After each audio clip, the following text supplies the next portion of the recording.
ใบไม้เหลืองร่วงหล่นเกลื่อนกล่นอยู่ลองเทียบดูกับชีวิตผิดไฉนเกิดแก่เจ็บแล้วก็ร่วงไปตามวัยเหตุไฉนจึงมัวเพลินเหินหางธรรมขอนอบน้อมแด่พระรัตนตรัยกราบคารวะพระเทรานุเทระทุกรูปด้วยความเคารพอย่างสูงยิ่งเจ้าค่ะกราบนมัสการพระครูอุดมวรานุวัตรเจ้าวาดวัดศรีอุดมวงศ์ผู้อำนวยการสถานีวิทยุพระพุทธศาสนาวัฒนธรรมและสังคมเจ้าคณะตำบลศรีสงครามอำเภอวังสะพุงจังหวัดเลยกล่าวนมัสการเจ้าค่ะแล้วก็ขอสวัสดีค่ะพ่อแม่ญาติธรรมทุกพ่อทุกแม่ที่ฟังอยู่ทางคลื่น101.75เนาะค่ะสถานีวิทยุพระพุทธศาสนาวัฒนธรรมและสังคมคลื่น101.75ก็ขอสวัสดีอีกครั้งหนึ่งเนาะค่ะเนาะมื้อนี้มาพบพ่อกันเนาะค่ะในรายการธรรมะสวัสดีค่ะธรรมะสวัสดีในช่วงบ่ายๆเนาะค่ะเนาะช่วงบ่าย3กว่าๆเนาะค่ะวันนี้ตรงกับวันพุธที่7เนาะค่ะแรม4ค่ำเดือน2ปีมะเส็งค่ะยังอยู่ในช่วงของปีใหม่เดือนมกราค่ะเดือนยังอยู่ในช่วงของเดือนมกราเนาะค่ะเนาะเดือนมกราคมปีพุทธศักราช2569แรม4ค่ำเดือน2ปีมะเส็งค่ะปีมะเส็งว่าสันค่ะหรือผู้หลังคนบอกว่าปีมะทองว่าสันหลังคนบอกว่าปีมะไฟว่าสันค่ะแล้วแต่สิเป็นไปเนาะค่ะเนาะแล้วแต่ความที่ในความรู้สึกของแต่ละคนค่ะก็ขอสวัสดีเนาะค่ะอนุโมทนาบุญนำกับทุกพ่อทุกแม่ที่มาร่วมค่ะที่มาร่วมทำบุญทำกุศลด้วยกันเนาะค่ะเนาะและบุญลังคนก็เตรียมตนเตรียมตัวค่ะหลายคนก็บอกว่าไปตัดอ้อยซอยปีแล้วค่ะเตรียมเหตุการณ์เฮ็ดงานเนาะค่ะเตรียมหาเงินเพื่อที่สิไปละไปประพฤติปฏิบัติธรรมเนาะค่ะในช่วงของค่ะในช่วงของเดือนในช่วงของเดือนมกราค่ะวันที่17ถึงวันที่18เนาะค่ะเนาะเป็นงานปฏิบัติธรรมครั้งยิ่งใหญ่ค่ะ 2-3 จังหวัดร่วมกันเนาะค่ะ 2-3 จังหวัด4-5 จังหวัดร่วมมือกันจับมือกันเนาะค่ะเนาะไปประพฤติปฏิบัติธรรมครั้งยิ่งใหญ่คุณเป็นพันๆคนสะอ่อน เป็นแต่อ่อนซ่อนเนาะค่ะเนาะเป็นแต่สะอ่อนเป็นแต่อ่อนซ่อนค่ะก็ขออนุโมทนาบุญนำกับนางสาวอภิรดีสมพรค่ะกับนางสาวบัวลอยสมพรเนาะค่ะเนาะมาร่วมค่ะเป็นค่าดำเนินการไปร่วมงานพระธาตุนาดูลด้วย300 บาทค่ะอนุโมทนาบุญนำหลักทำบุญค่าน้ำก็ไฟลุ่งสุบน้ำผอมอีก200 บาทเนาะค่ะก็เป็น500 บาท2คนแม่ลูกข้าเจ้าก็500 บาทอนุโมทนาบุญนำจากบ้านท่าสะอาดนะคะเนาะลูกหลานมาหาค่ะอนุโมทนาบุญนำนะคะลูกๆและหลานค่ะแล้วก็อนุโมทนาบุญนำกับนางสาวค่ะนางสาวอาทิตยาร่มจันทร์กับนายอัครพลนามวงศ์ค่ะมาจากระยองค่ะมาจากระยองลูกๆหลานมาจากจังหวัดระยองเนาะค่ะเนาะการอนุโมทนาบุญนำกับอันนี้ก็มารวมเท่าไหร่นะเบิ่งก่อนอนุโมทนาบุญนำค่ะ100 บาทค่ะเนาะค่ะนอกจากลูกๆหลานมาเยี่ยมมายามถามข่าวค่ะมาปีใหม่แล้วก็มาเยี่ยมมายามค่ะแล้วก็อนุโมทนาบุญนำกับนางสาวนัทถาเว้นสว่างเนาะค่ะกับนางสาวทองอินเว้นสว่างค่ะอันนี้ก็บอกว่าเฮ็ดบุญน้ำเนวสันบุญยังก็แล้วแต่เราจะเฮ็ดไปว่าซั่นก็อนุโมทนาบุญนำก็สวัสดีกับลุงปีนค่ะลุงปีนอาพรก็เข้ามาในตอนนี้แล้วสวัสดีเนาะค่ะเนาะกดไลค์กดแชร์ให้พร้อมอนุโมทนาบุญนำกับลุงปิ่นอาภรณ์ค่ะทุกรายการค่ะลุงปิ่นอาภรณ์จะให้กำลังใจตลอดไม่ว่าจะเป็นครูบาอาจารย์เขามาในตอนใดเนาะค่ะให้กำลังใจตลอดนะคะบ่ว่าจะเป็นพระอาจารย์ต้นพระครูศรีธีราภรณ์เนาะค่ะหรือว่าจะเป็นพระอาจารย์นิรุตนิติสาโรค่ะหรือว่าจะเป็นพ่อแม่ครูบาอาจารย์อย่างพระครูอุดมรานุวัตรเข้าเพิ่นก็ให้กำลังใจดีค่ะขอขอบคุณขอบคุณเนาะค่ะสำหรับกำลังใจเนาะค่ะเนาะกำลังใจจากพ่อแม่ค่ะก็เป็นกำลังใจให้ค่ะลูกๆหลานๆค่ะมีกำลังใจมาเว้าโน้หัวกันม่วนมาเป็นสื่อกลางมาเป็นประชาสัมพันธ์อนุโมทนาบุญค่ะมาทำหน้าที่ซอยพ่อแม่ครูบาอาจารย์เนาะค่ะในช่วงของบ่าย3 ถึง 5 โมงเย็นค่ะทุกมือค่ะทุกมือถ้าจะบ่ได้ไปใส่ค่ะถ้าบ่ได้ไปใส่ก็สิมาทุกมือเนาะค่ะก็เต็มตัวผู้ใดสิบอกว่ามื้ออื่นค่ะกับสิไปทรงสการดีเจสัมมาปิเนาะค่ะเนาะคุณวิสิตแก้วนาโพค่ะอยู่ที่หนองบัวลำพู เนาะค่ะอยู่บ้านอยู่ท่าหน้ากลางนาว่างปุละค่ะผู้ใดสิไปก็เตรียมตนเตรียมตัวในช่วงเช้าพ่อแม่ครูบาอาจารย์ก็สิไปบิณฑบาตก่อนว่าซั่นค่ะเสร็จแล้วจากนั้นก็น่าจะประมาณเที่ยงจุนเที่ยงนั่นแหละค่ะเพราะว่าเฮาสิไปท่าเพิ่นอยู่วัดไปทรงสการไปให้กำลังใจไปทรงสการครั้งสุดท้ายสำหรับดีเจสัมมาปิเนาะค่ะดีเจสัมมาปิเพิ่นก็สิมาค่ะเป็นเจ้าพิธีค่ะมีงานบวงสรวงมีงานเททองหล่อพระว่าจะมีงานเป็นพิธีกรรมค่ะทางพระพุทธศาสนาหรือว่ามาเป็นพิธีกร เป็นพิธีกรในพร้อมทุกรายการทุกการทุกงานค่ะที่วัดศรีอุดมวงศ์มีงานเนาะเพิ่นก็มีความผูกพันค่ะมีความผูกพันกับวัดศรีอุดมวงศ์ครั้งสุดท้ายดวงจิตกระย่างมาหาครูบาอาจารย์มาอยู่วัดศรีอุดมวงศ์นั่นแหละค่ะฉะนั้นผู้ใดเป็นผู้ใดที่ขึ้นลึงแกนมันเอาลึงการแกนกันเนาะค่ะเนาะลึงแกนการค่ะอย่าไปทรงสการครั้งสุดท้ายไปไว้อะไรค่ะบ้านเฮาเอิ้นว่าไปทรงสการเนาะค่ะเนาะแต่สำหรับ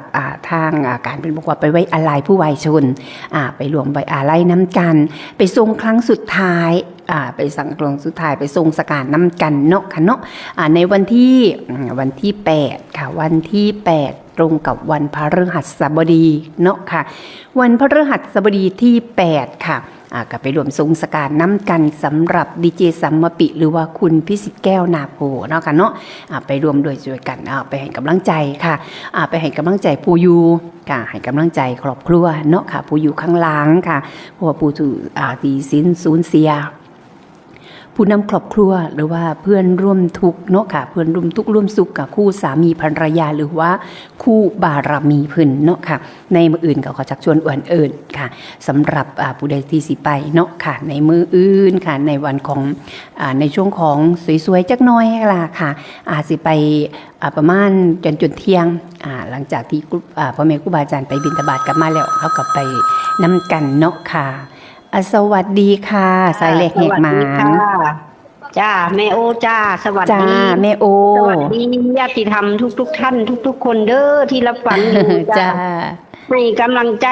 จ้าน้องจ้าอันแม่โอขอทำบุญอยู่อันวัดพระธาตุนาดูนอีก200ทำบุญให้กับคุณหมอธรรมรงค์วงวานิชคนที่ผ่าสมองแม่โอนะธรรมรงค์จากวงวานิชเพราะว่าเพื่อนเสียชีวิตด้วยอุบัติเหตุค่ะก็เลยอยากทำบุญหาค่ะทรงบุญหา200 บาทสำหรับประธานหน้าดุลนะแม่เนาะจ้าสาธุค่ะสาธุแม่โอจ้าสวัสดีค่ะแม่โอ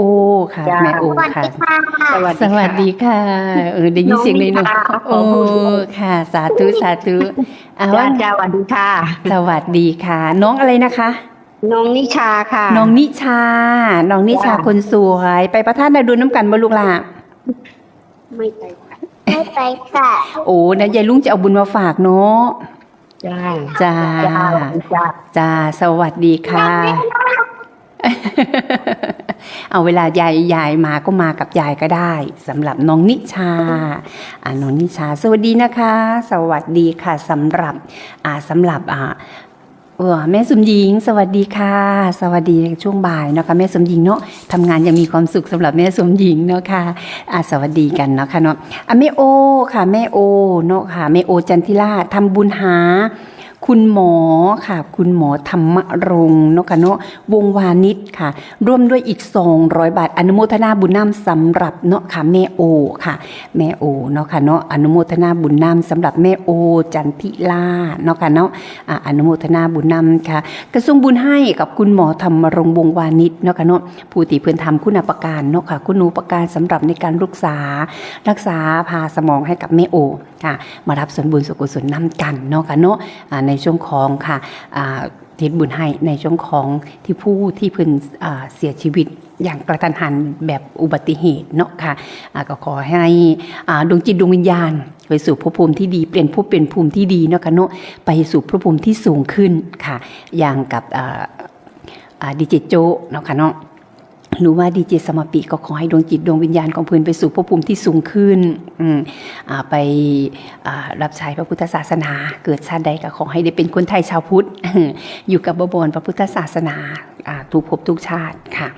อนุโมทนาบุญนำสำหรับแม่โอเนาะค่ะที่อุทิศบุญหาค่ะอนุโมทนาบุญนำนะคะอนุโมทนาบุญนำสำหรับทุกพ่อทุกแม่เนาะค่ะอนุโมทนาบุญก่อนค่ะอนุโมทนาบุญนำกันก่อนเนาะค่ะเนาะสำหรับ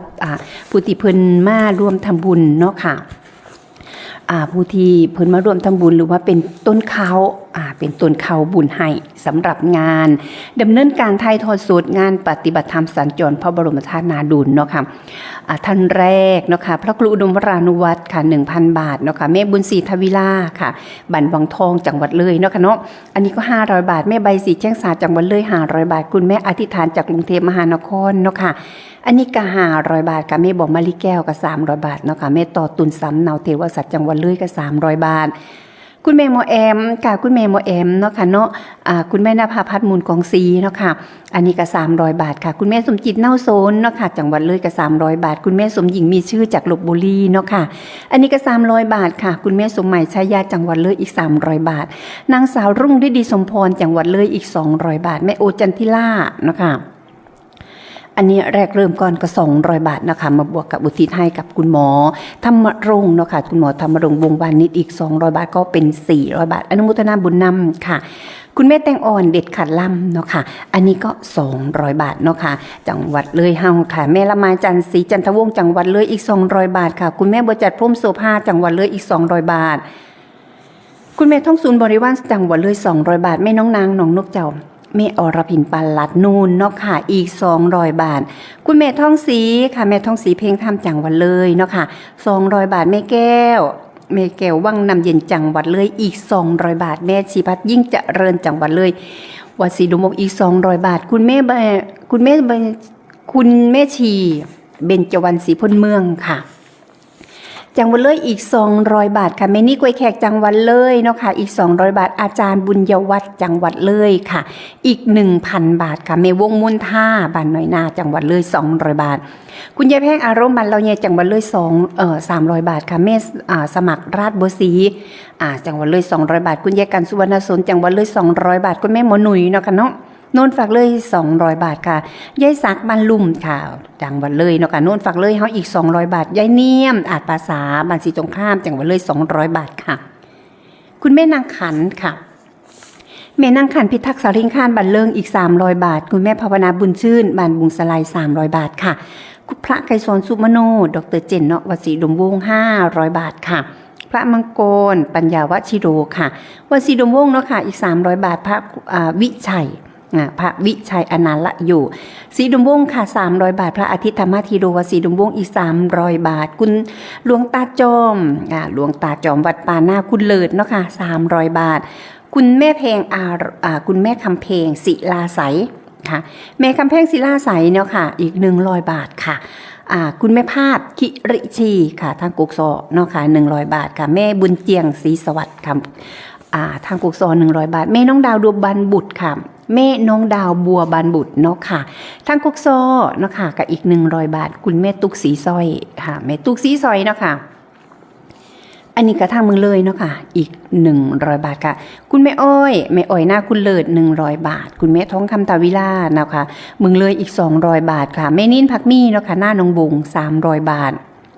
คุณแม่ปลานอมประชุมค่ะจังหวัดเลยเนาะค่ะเนาะ300 บาทคุณยายบุญจันทร์ค่ะคุณยายบุญจันทร์กับคุณตาสิทธิ์เนาะค่ะคุณยายบุญจันทร์กับคุณตาสิทธิ์เนี่ย1,000 บาทค่ะน้องทอฟันนะคะน้องทอฟันจังหวัดเลย200 บาทค่ะแม่ยุพาเพ็งศรีค่ะเมืองเลยเนาะค่ะอีก100 บาทแม่สาวน้ำมนตรีเมืองเลย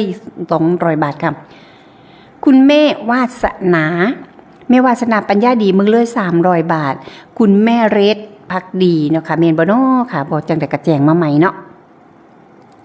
อันนี้ก็จังหวัดเลยอีก200 บาทค่ะคุณแม่สว่างสนธิมูลเมืองเลย200 บาทค่ะแม่สุดท้ายค่ะแม่สุดท้ายเมืองเลยเนาะค่ะ200 บาทคุณแม่สงวนเขียนสีอ่อนแม่สงวนค่ะแม่สงวนเขียนสีอ่อนจังหวัดเลยอีก200 บาท300 บาทค่ะแม่เจมค่ะแม่เจมเมืองเลยอีก300 บาทพระครูสุนทรวโรภาส หลวงตาน้อยวัดป่าผาเจริญค่ะจังหวัดเลยอีก 1,300 บาทนางสาวอภิรดีสมพรค่ะจังหวัดเลยอีก200 บาทนางสาวบัวลอยสมพรอีกจังหวัดเลยอีก100 บาทอนุโมทนาบุญนำเนาะค่ะอนุโมทนาบุญนำสำหรับค่ะสำหรับผู้ที่เพิ่นร่วมดำเนินการถ่ายทอดสดวันที่17ถึงวันที่18มกราคมเนาะค่ะเนาะปีพุทธศักราช2569ค่ะงานปฏิบัติธรรมสัญจรพระบรมธาตุนาดูนค่ะณพุทธมณฑลอีสาน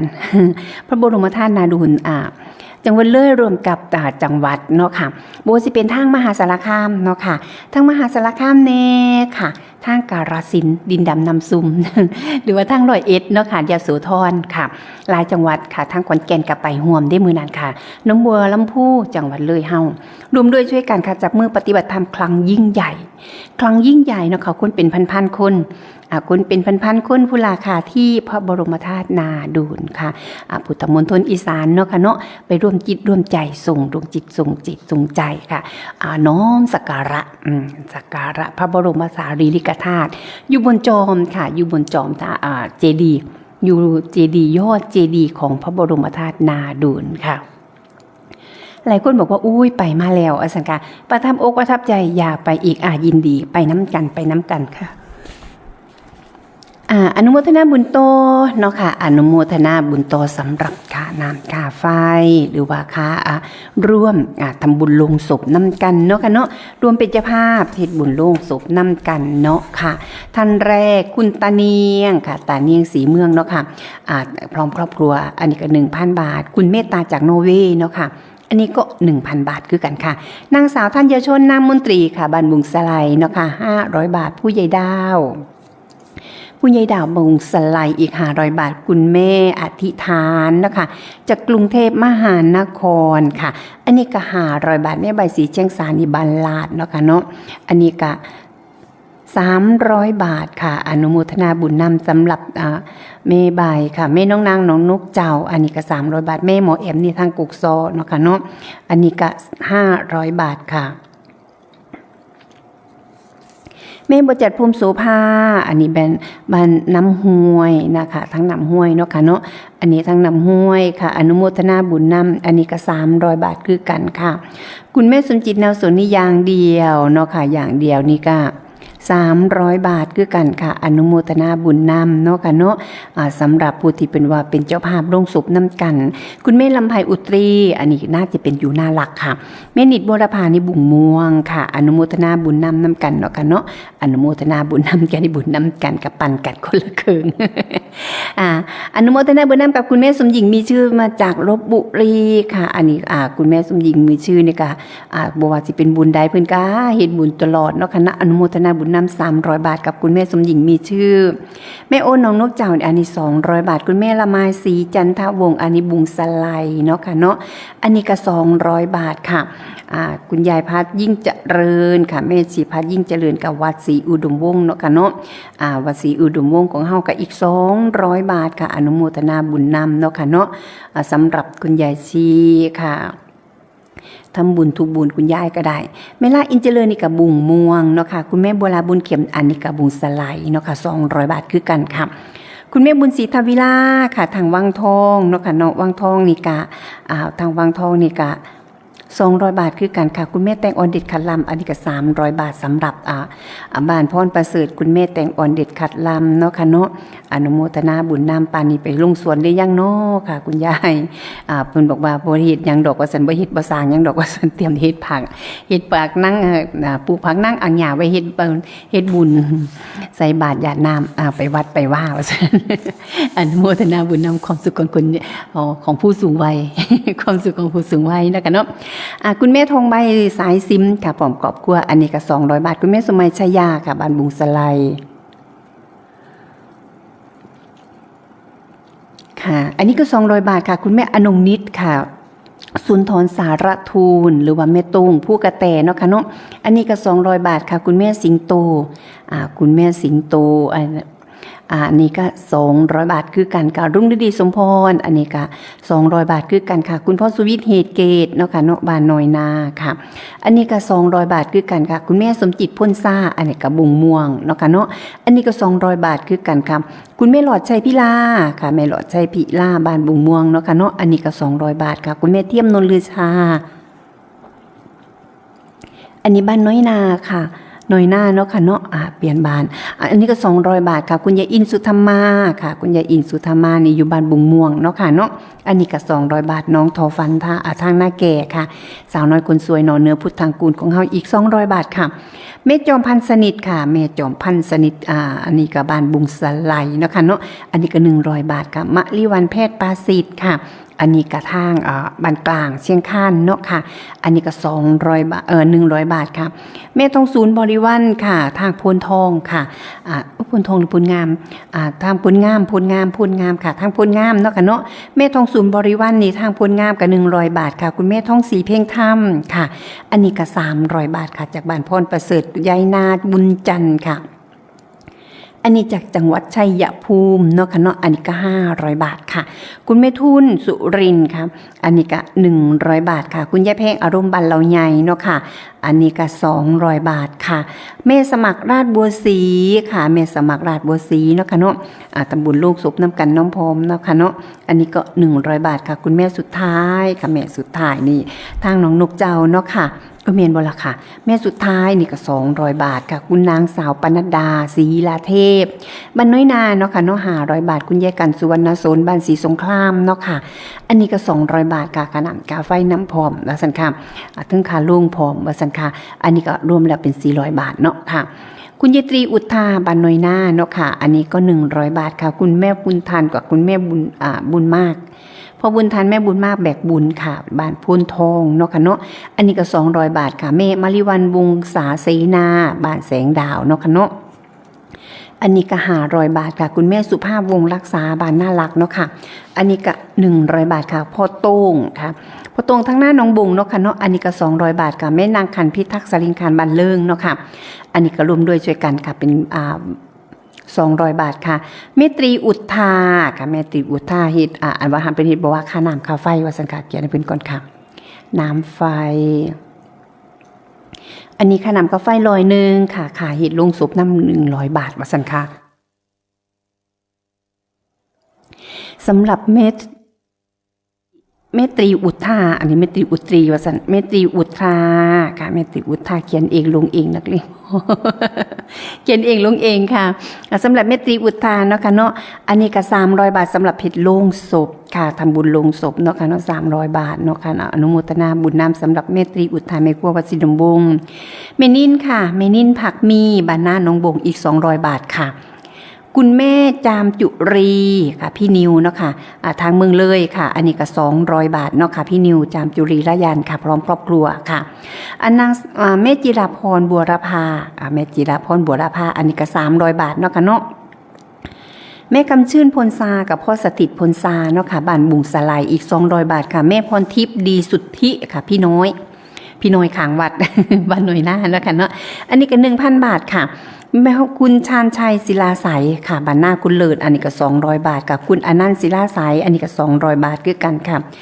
คุณแม่แพงค่ะคุณแม่คำแพงศิลาใสอันนี้ก็300บาทเนาะค่ะเนาะแม่อ้อยหน้าคุณเลิศค่ะอันนี้ก็100บาทอนุโมทนาบุญนำสำหรับผู้ที่บอกว่าเฮ็ดเป็นโล่งเนาะทางโรงในหรือว่าเป็นบ้านหลังสุดท้ายค่ะตำบลโรงศพนะคุณยายในค่ะคุณยายในบ้านนาคุณเลิศนะคะอีก100บาทค่ะพระไกรสอนสุมโนหรือว่าดร.เจนเนาะค่ะเนาะอันนี้ก็200บาทแล้วก็นางสาวค่ะนางสาวนัทธาค่ะนางสาวนัทธา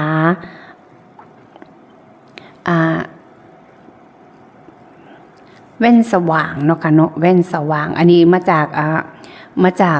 นาดวงค่ะ อันนี้ก็100 บาทเนาะค่ะเนาะแล้วก็นางสาวทองอินค่ะนางสาวทองอินเนาะค่ะเนาะอันนี้ก็100 บาทคือการค่ะนางสาวทองอินค่ะทองอินแว่นสว่างคือการ2 คนน้องเพิ่นเนาะค่ะเนาะมาทำบุญน้ำกันเนาะค่ะเป็นทำบุญร่วมด้วยลงศพน้ำกันทำบุญลงศพส่งท้ายปีเก่าต้อนรับปีใหม่เนาะค่ะเนาะอันนี้ก็คนละ100 บาทค่ะอนุโมทนาบุญนำเนาะค่ะเนาะอนุโมทนาบุญนำค่ะค่ะแล้วก็นางสาวค่ะนางสาวอภิรดีนะคะนางสาวอภิรดีสมพรค่ะ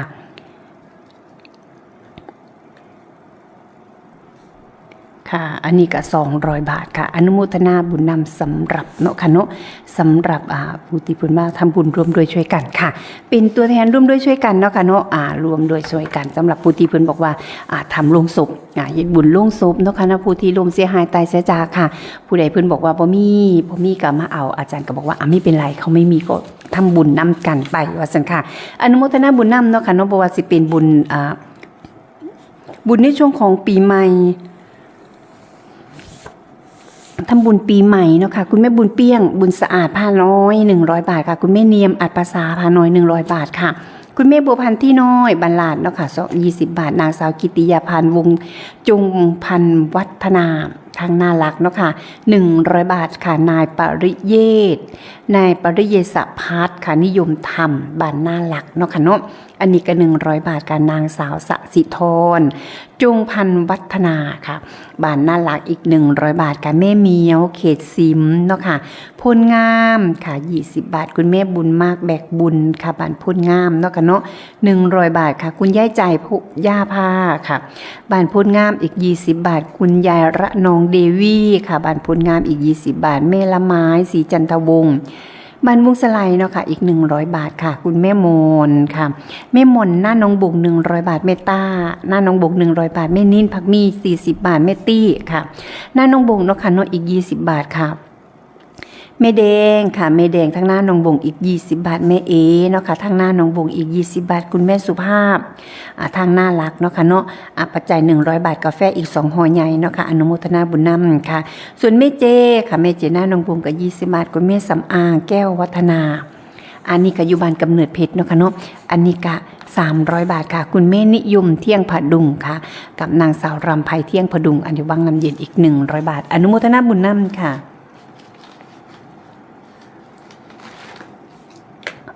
อนุโมทนาบุญน้ำโกนเนาะค่ะเนาะสำหรับผู้ที่เพิ่นเป็นเจ้าภาพเนาะค่ะเป็นเจ้าภาพค่าน้ำค่าไฟเน่เนาะค่ะบ่ว่าสิเป็นแก้วภาพค่าน้ำค่าไฟหรือมาร่วมทุกบุญรวมทุกบุญอนุโมทนาก่อน อย่างคอยว่ากันอย่างอื่นเนาะค่ะอนุโมทนาบุญน้ำสำหรับน้องฟ้าใสสีบุญ100 บาทค่ะแล้วก็คุณเมล่าอินเจริญเนาะค่ะเนาะเมล่าอินเจริญทั้งบุญสลายอีกบุญม่วงค่ะอีก100 บาทค่ะยายหมอนลิชน้ำเนาะค่ะอันนี้ทั้งค่าน้ำค่าไฟค่ะลงในผอมอีก20 บาทเนาะค่ะเมฆสุไมชัยยา100 บาทค่ะคุณลูกสาวผู้ช่วยจิ้มค่ะสำหรับบุญวันพระเนาะค่ะอีก40 บาทคุณแม่เทียมนุ่นเลือดชาค่ะน้ำกาแฟบำรุงสถานีธรรมะทางอากาศ40 บาทเนาะค่ะแม่อินสุธรรมาค่ะ100 บาทเนาะค่ะเนาะลุงฤดีสมพรอีก60 บาทแม่บัญญัติน้ำมนตรีอีก40 บาทค่ะแม่อินเนาะแม่แต้มอันนี้บุญวันพระค่ะในช่วงของวันพระเนาะค่ะแม่แต้มอุทธานี่100 บาทแม่แต้มนี่ก็ลงในพร้อมน้ำพร้อมเนาะค่ะเนาะเป็นลงเฮ็ดทำบุญลงศพค่ะอีก200 บาทค่ะแม่วงมนท่าค่ะน้ำกาแฟอีก100 บาทเนาะค่ะเนาะแม่สมัยบัวรภาพกระน้ำกาแฟ100 บาทสำหรับวันพระแม่หลอดใจพิลาค่ะแม่หลอดใจพิลาเนาะค่ะบำรุงสถานีเนาะค่ะค่าน้ำค่าไฟอีก100 บาทค่ะแม่หลอดใจพิลาเนาะค่ะเนาะเฮ็ดบุญเฮ็ดบุญทำบุญลงศพอีก200 บาทค่ะแม่ชีพัฒยิ่งเจริญค่ะคุณยายชีเนาะค่ะยายชีพัฒยิ่งเจริญ60 บาทแม่วินสีทุมสุขค่ะ100 บาทบำรุงสถานีค่าน้ำค่าไฟเนาะค่ะ สวัสดีค่ะคุณสำรองระคำพาค่ะสวัสดีค่ะคุณสำรองระคำพาค่ารถอยากรู้ว่าค่ารถไปประธานหน้าดูนเท่าไหร่คะถ้าเป็นรถทัวร์นะคะถ้าสิไปรถทัวร์น้ำกันเนาะค่ะเนาะนั่งรถทัวร์ขั้นใหญ่เนาะค่ะก็อยู่ประมาณที่460ค่ะแต่ถ้าเป็นรถตู้เนาะค่ะก็จะอยู่ที่ประมาณ500ค่ะ สำรองที่นางใดจับจองพื้นที่สำรองที่ใดที่นางใดเนาะค่ะเนาะหลายคนบอกว่าอยากไปรถทัวร์ ไปเนาะแต่หลายๆคนนางรถคันใหญ่ดีเนาะค่ะลุงกุ้นบอกว่าอุ้ยบ่สะดวกแหมว่าซั่นค่ะ บ่สะดวกอยากไปรถตู้ไม่เป็นไรค่ะเอามาตกลงกันอยู่วัดก็ได้ตัดสินใจไม่ก็ได้ค่ะส่วนคณะของแม่สิงโตบอกว่าอยากไปรถทัวร์ไปประมาณ10ท่านนี่ไปรถทัวร์เด้อว่าซั่นค่ะบ่เป็นหยังไปน้ำกันค่ะไปน้ำกันเนาะค่ะเนาะไปรถทัวร์ไปน้ำกันค่ะคุณสำรองรักคำพาติดต่อกับพ่อแม่ครูบาอาจารย์ใดหรือว่าสำรองที่นางใดเนาะค่ะไปน้ำกันค่ะไปบรมธาตุนาดุลน้ำกันเนาะค่ะส่วนแม่สว่างสุนที่มูลทำบุญวันพระเนาะค่ะบำรุงสถานีค่าน้ำค่าไฟ100 บาทค่ะพ่อสุวิทย์เหตุเกตเนาะค่ะเนาะบำรุงสถานีค่าน้ำค่าไฟในวันพระอีก40 บาทค่ะแม่รัตตินันจุธรรมาเนาะค่ะเนาะบำรุงสถานีค่าน้ำค่าไฟ20 บาทค่ะคุณแม่ถาวันสอนเวียงค่ะบำรุงสถานีค่าน้ำค่าไฟอีก100 บาทคุณแม่กันกองบัวระพาเนาะค่ะเนาะแม่กันกองบัวระพาบำรุงสถานีค่าน้ำค่าไฟ100 บาทคุณแม่ละออนคุณแม่นวลละอองพลสาบำรุงสถานีค่าน้ำค่าไฟอีก100 บาทค่ะคุณแม่ชีเบญจวรรณศรีพลเมืองค่ะอันนี้บำรุงสถานีค่าน้ำค่าไฟอีก40 บาทแม่ชีน้อยอยุธยาดีอุ่ยค่ะอันนี้บำรุงสถานีค่าน้ำค่าไฟเนาะค่ะเนาะ40 บาทคุณแม่บุญมีบัวรพาค่ะบำรุงสถานีค่าน้ำค่าไฟ40 บาทคุณแม่จันทาเนาะค่ะเนาะ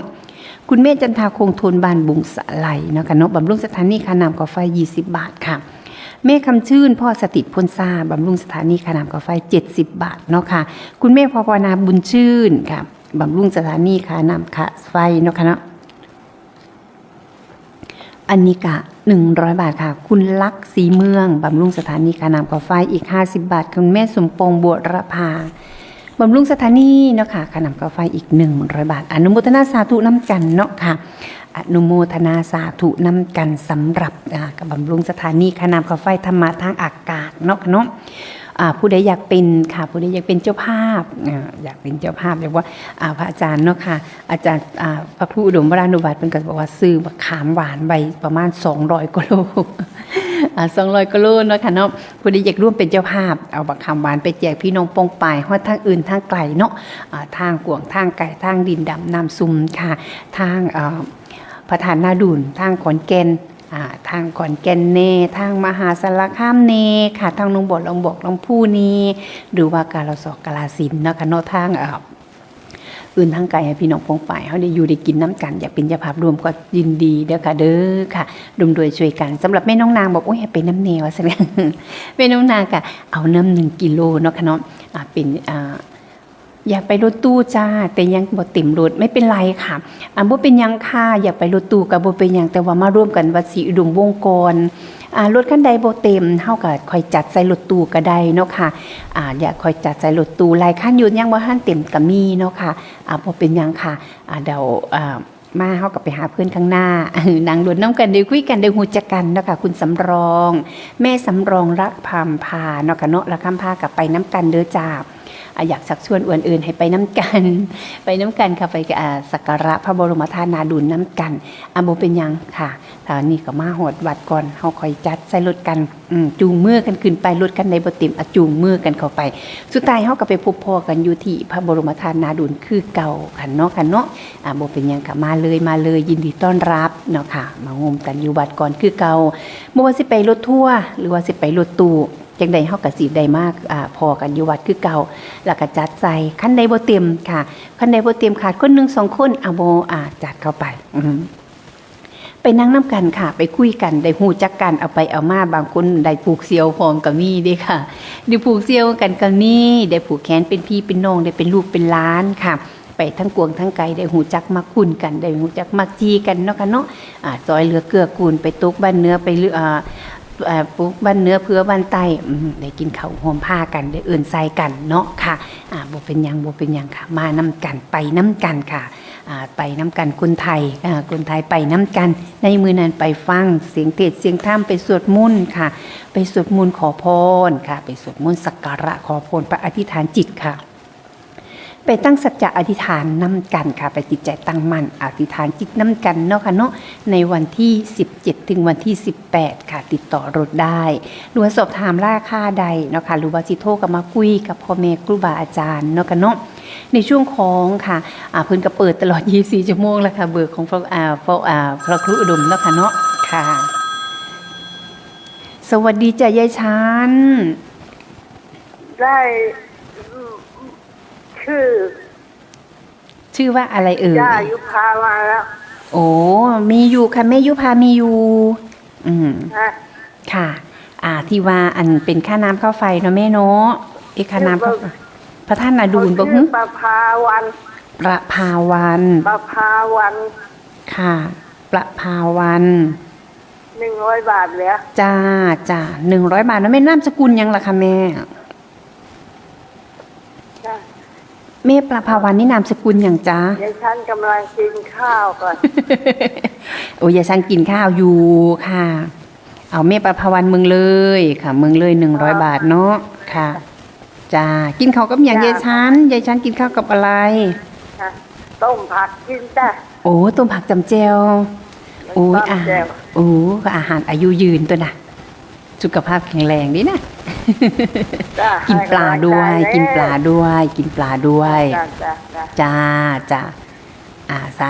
ธุยายชันค่ะยายชันสุขภาพแข็งแรงสวัสดีปีใหม่ขอให้สุขภาพแข็งแรงดียายชันเด้อค่ะอนุโมทนาบุญนำกับคุณแม่ประภาวันเมืองเลยเนาะค่ะเบิ่งก่อนว่าเพิ่นไปพระธาตุหน้าดูหรือว่าไปอีหยังเนาะค่ะเนาะน่าจะเป็นของคุณยายชันค่ะยายชันเมืองเลยค่ะค่ะคุณแม่ประภาวันอยู่เมืองเลยเนาะค่ะเนาะอันนี้น่าจะเป็นไปพระธาตุนาดูนเขียนก่อนแม่ประภาวันค่ะคุณแม่ประภาวันเมืองเลยค่ะอนุโมทนาบุญนำกับคุณแม่ประภาวันเนาะค่ะเนาะทางเมืองเลยไปร่วมด้วยช่วยกันเนาะค่ะเนาะแม่ประภาวันเมืองเลย100 บาทค่ะสวัสดีค่ะแม่สมหมายสวัสดีค่ะจ้าน้องลุงแม่สิไปตลาดนัดแม่อยากโทรถามน้องลุงว่าอันแม่ใบกับพ่ออุ้ยเนี่ยเห็นพระอาจารย์เพิ่นเบ้าเมื่อคืนนี่ว่าอันมีคนถามหาเพิ่นแม่อุ้ยกับอันยายใบนั่นสีแสงสานะเพิ่นอยากไปน้ำแต่ว่าอันไปหับเพิ่นได้บ่ไปหับหรอเฮาเลยไปเลยน่ะถามครูบาอาจารย์นี่เด้อจ้าเพิ่นซื้อหยังล่ะแม่คันว่าไปนี่แม่สิโทรบอกเพิ่นมันมื้อแลงเพราะว่าเพิ่นไปตัดอ้อยมื้อเนี่ยเพิ่นโทรมาหาแม่ก่อนสิไปตัดอ้อยมื้อเช้าเนี่ยว่าคันว่าให้ไปน้ำน่ะสิไปหับน่ะมื้ออื่นเพิ่นสิบ่ไปตัดอ้อยเพิ่นสิแต่งตัวทาอ๋อค่ะได้เพิ่นสิงดไปรับจ้าเพิ่นสิงดไปตัดอ้อยเลยค่ะคันมื้อแลงนี่แม่โทรบอกว่าน้องลุงอันมาบอกแม่ว่าอันแล้วแม่ไปตลาดนั้นแม่สิเขาไปถามอีกไหมหรือไม่ก็สิไปถามน้องลุงอีกไหมว่าหรือให้พระอาจารย์โทรบอกยายไหมก็ได้ว่าให้แม่ใบกับตาอุ้ยไปน้ำน่ะโอ้ค่ะที่ว่าสิไปไปงานอันของอัน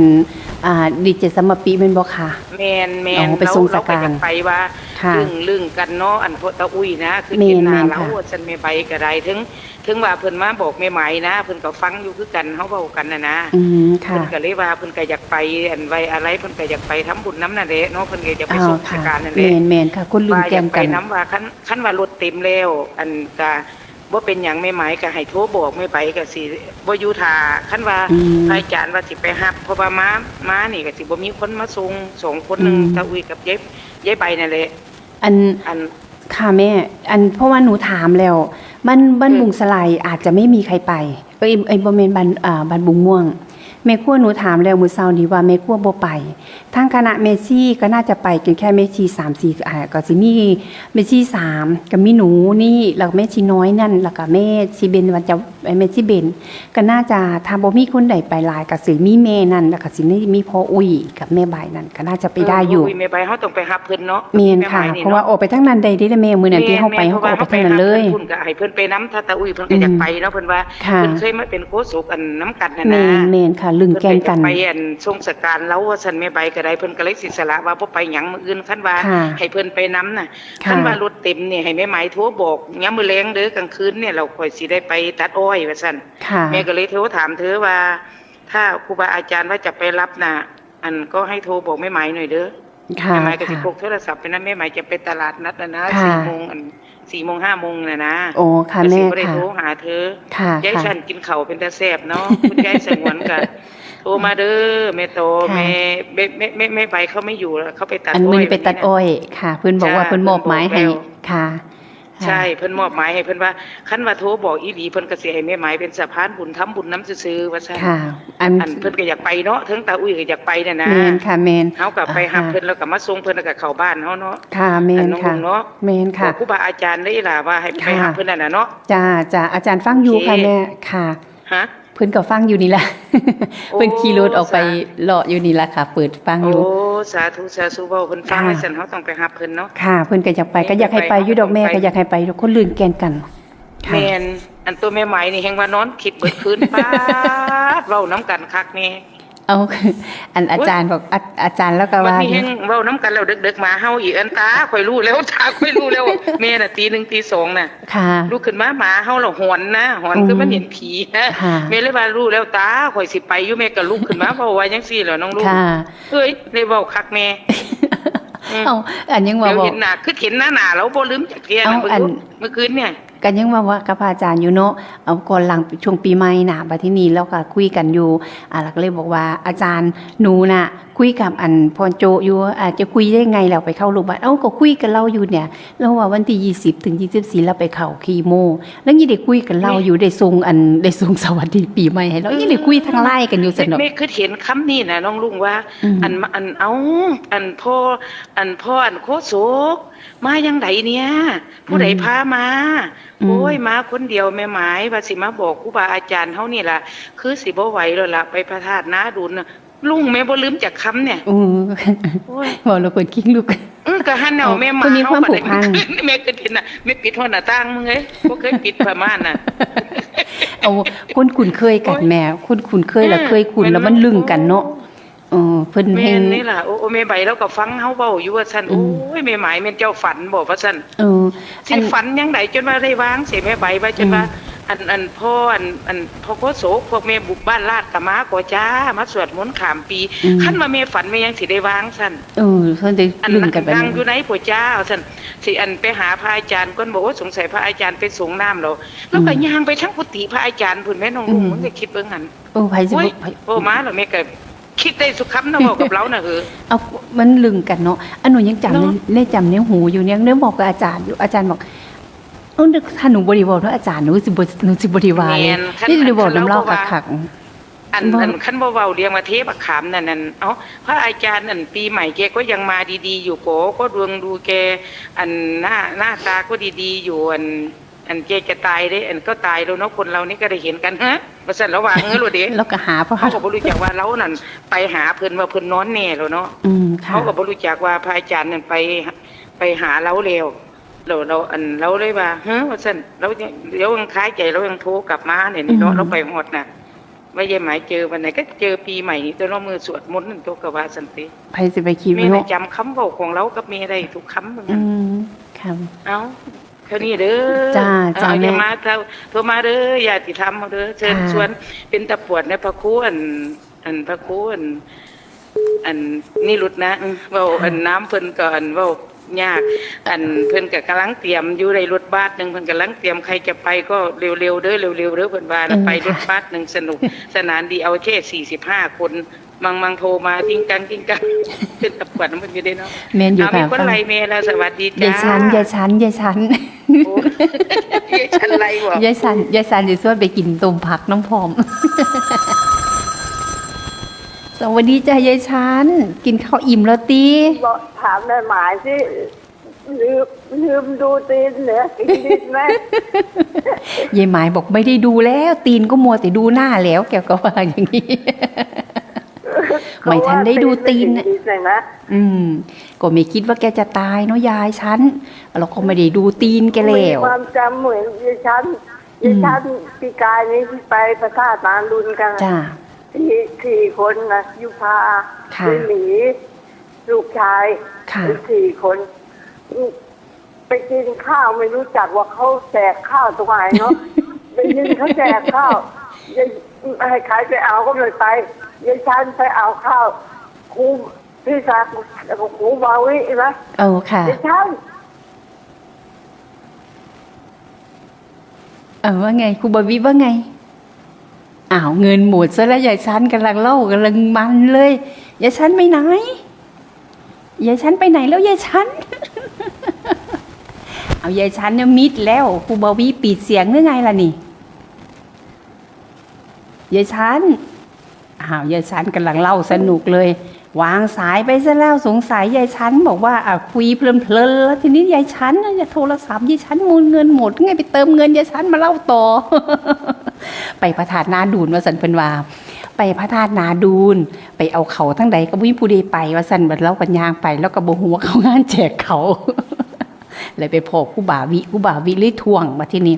เอาแล้วครูบาวิก็ขึ้นไปก่อนแล้วบัดที่นี่เฮ็ดจังไดล่ะบัดที่นี่ครูบาวิก็บ่ได้เล่าต่อแล้วครูบาวิก็ไปสวรรค์สันเมืองเม่นแล้วสวัสดีค่ะ สวัสดีปีใหม่ค่ะ สวัสดีค่ะ ค่ะ สวัสดีปีใหม่ค่ะแม่ จ้าจ้า ค่ะ อันไม่รู้ จ้า อันที่ว่าแม่ไหนนะบอกแม่นาคุณเลิศก็บ้านเรา โอ้บ้านเราตายแล้วนั้นย้ายบ้านเพิ่งอีกแล้วอุ้ย เมื่อนี้ ค่ะ กับบ้านเรามีอีกผู้หนึ่ง โอ้ค่ะค่ะมาบ้านเรามาไปน้ำกัน บ้านเราพาเจริญนะ ค่ะโอ้ค่ะไม่อัน อันเมื่อนี้นั่นแม่ใหญ่ดวง แม่พระครูโซกนะ โอ้แม่ใหญ่ดวง จ้ะ เป็นแม่ใหญ่ดวงเนาะค่ะ จะเอาเป็นแม่ใหญ่ดวงขนาด ง่ายดีเนาะแม่ใหญ่เนาะแม่เนาะแม่ใหญ่ดวงค่ะ จ้าน ามสกุลยังแม่ อันชัยพิลา ชัยพิลาอันนี้เพิ่นเป็นอีหยังคะเป็นไทยเป็นพระทันดูลหรือว่าเป็นหยังคะ อันเป็นโรงศพค่ะ โอ้เป็นโรงศพย้ายใหม่ย้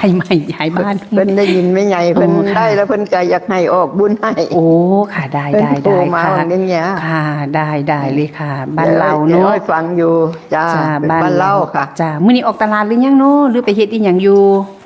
มันอยู่ส่วนอยู่ยังบ่ทันได้ออก โอ้ค่ะ พรุ่งนี้เช้าพุ่นแล้วก็จะไปเก็บผักไว้แล้ว โอเคผักไว้แล้วมีผักอย่างนี้ล่ะแม่ โอ้มันมีมากผักทองมีอย่างซื้อนะ โอ้ บ่มีอย่างหลายหรอก มื้อเช้านี้ จ้า ก็เจ้าลวกผักพองมาแซ่บๆ บ่เคย ได้ กิน มีโอกาสก่อนก็จะเข้าไป อันบ่เคยกินผักพองมาถามยาแม่ชีเนาะแม่ชีนี่ผักอีหยังผักพองที่จะบ่ฮู้จักบ่ว่าซั่นบ่เนาะ ผักทองเขาผักคนไทยเขาเรียกผักขี้กูด โอ้ เออ แม่ดวงนี่นามสกุลหยังคะแม่ ชัยพิลา ชัยพิลานามสกุลเดียวกันกับของแม่หลอดตัวนี้ค่ะ จ้าจ้า โอ้ค่ะแม่ใหญ่ดวงค่ะ ดวงใจพิลาเพิ่นซื้อหนูพิษซื้อเพิ่นนะ โอ้เลือกค่ะ แล้วลูกสาวเพิ่นซื้อดวง โอ้ถ้าฉันเอาแม่หนูพีดเนาะแม่ใหญ่หนูพีดค่ะแม่ใหญ่ แม่ใหญ่หนูพิษชัยพิลา ค่ะแม่ใหญ่หนูพีดชัยพิลาค่ะ จ้ะแม่ใหญ่ไหนถ้าบุรู้จักซื้อแท้เพิ่น โอ้เอาแม่ใหญ่ไหน เอาแม่ใหญ่ไหนขนาดโลด ง่ายดีเนาะไปเฮาแล้ว จ้ะ แม่ใหญ่ไหนดิตีเจ้าเฮ็ดบุญลงโซบหน้าวัดติค่ะบ้าน จ้ะ เรา จ้ะ 100 บาทเนาะอนุโมทนาบุญธรรมกับแม่ยายบ้านในเพิ่นอีกแล้ว ยายบ้านดู ดีจัง เออ เธอ เนาะเอาหาลังเทียหาลังเทียเนาะแม่บ่ได้อยู่บ้านนี้ก่อแม่อยู่บ้านน้อยหนาก่อบ่ได้อยู่บุงม่วงก่อสนาลังเทียนะเอาจากแล้วเห็นยังไปน้ำกันจ้ะ ค่ะ ฟังอยู่นะคะ จ้า สวัสดีค่ะ จ้าสวัสดีค่ะแม่ค่ะสาธุสวัสดีปีใหม่สุขภาพแข็งแรงเด้อแม่เด้อค่ะ สุขภาพแข็งแรงค่ะบุญรักษาธรรมะคุ้มครองสำหรับพ่อแม่ทุกพ่อทุกแม่เนาะค่ะเนาะอนุโมทนาบุญน้ำสำหรับค่ะสำหรับแม่ใหญ่หนูพิษชัยพิลาบานเราค่ะ อันนี้ก็เฮ็ดบุญลงศพน้ำค่ะทำบุญลงศพเนาะค่ะเนาะอีก100 บาทค่ะอนุโมทนาบุญน้ำกับคุณแม่ หรือว่าแม่ใหญ่ดวงค่ะแม่ใหญ่ดวงแม่หนูพิษเนาะแม่ใหญ่หนูพิษชัยพิลาบานเราค่ะ แล้วก็แม่ใหญ่ไนนี่ก็อยู่บ้านเราคือกันบ่ได้อยู่หน้าคุณเลิศยายบ้านให้อีกแล้วค่ะยายบ้านให้อีกแล้ว อนุโมทนาบุญน้ำสำหรับเนาะค่ะสำหรับแม่ประภาวัน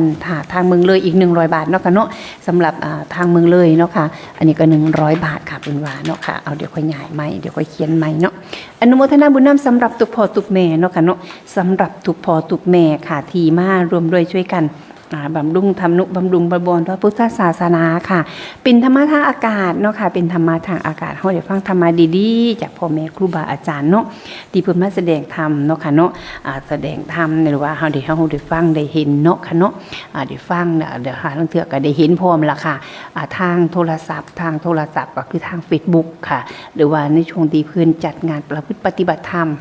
ก็ได้ฟังธรรมะทางอากาศเนาะค่ะเนาะเพิ่นก็แสดงองค์ธรรมค่ะไปตามแสดงธรรมไปตามลำดับไม่ลัดตัดให้ขาดความนะคะเนาะเฮาก็ฟังไปค่ะอย่างมื้อนี้กับพระอาจารย์ตุลเพิ่นก็เว้าเรื่องสุวรรณสามเรื่องสุวรรณสามนี่ก็หลายมื้อแล้วบ่จบทียังบ่ทันได้จบเทื่อค่ะก็ฟังไปเรื่อยๆเนาะค่ะก็ฟังไปเรื่อยๆอนุโมทนาบุญนำสำหรับพ่อแม่ที่ไปร่วมด้วยช่วยกันไปร่วมด้วยช่วยกันหรือว่าไปเป็นการสนับสนุนธรรมะทางอากาศเนาะค่ะจึงได้ก็ขอจักชวนอวนอื่นปวดคือจังหวาละค่ะอย่างของพระอาจารย์นิรุตนิติสาโรค่ะพระครูจริยสารธรรมเพิ่นก็บอกว่าเอาไปรถทั่วเดียวพ่อเด้อ45คนบ่น้อยบ่หลายพอดีว่าซั่นค่ะผู้ใดอยากไปก็ฟ้าวจองที่นั่งจัดจองตัวค่ะแต่ถ้าเรือน่ะเพิ่นก็คือสิบ่เอาไปอยู่บอกว่าค่ะ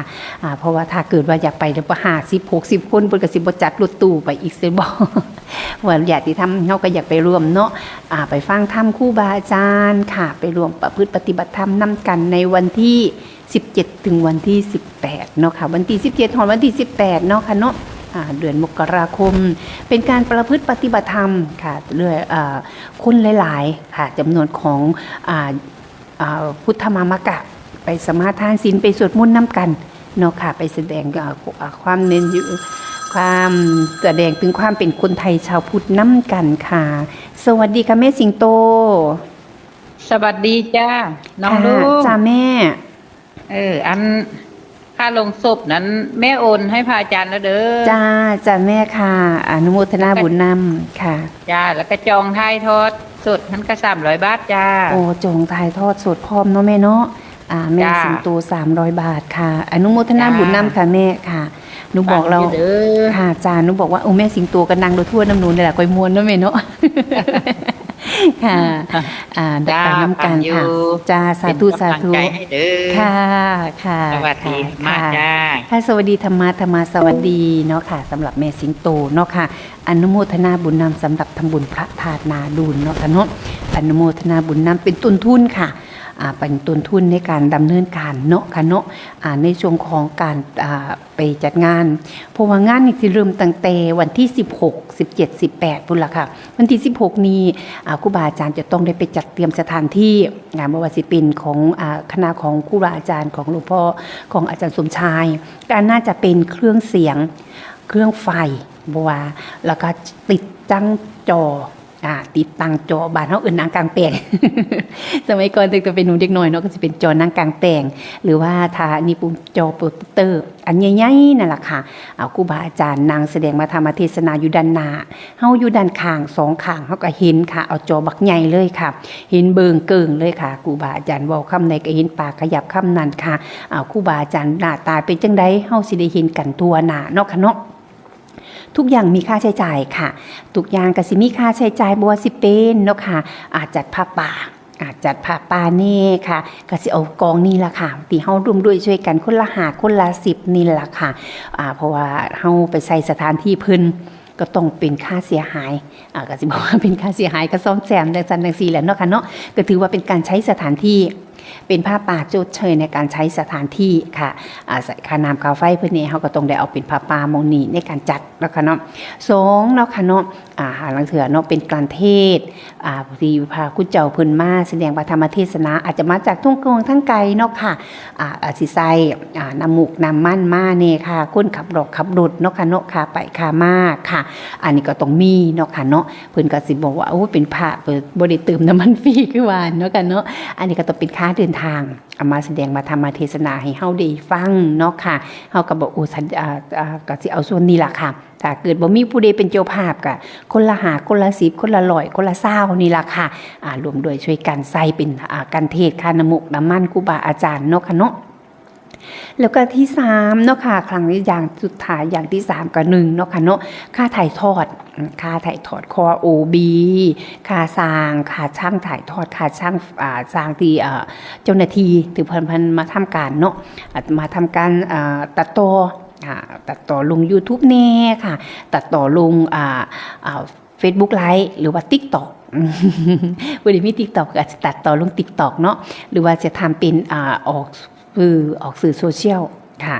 กสิเฮาก็ต้องได้จ้างเพิ่นค่ะเพราะว่าเฮาเฮ็ดเองบ่เป็นเด้ขอบคุณมากๆเนาะค่ะสำหรับค่ะสามเณรอาทิตย์พลเชียงขวางเอาเป็นจังไดเนาะไม่ลุงจำผมได้ไปจำได้ตัวลูก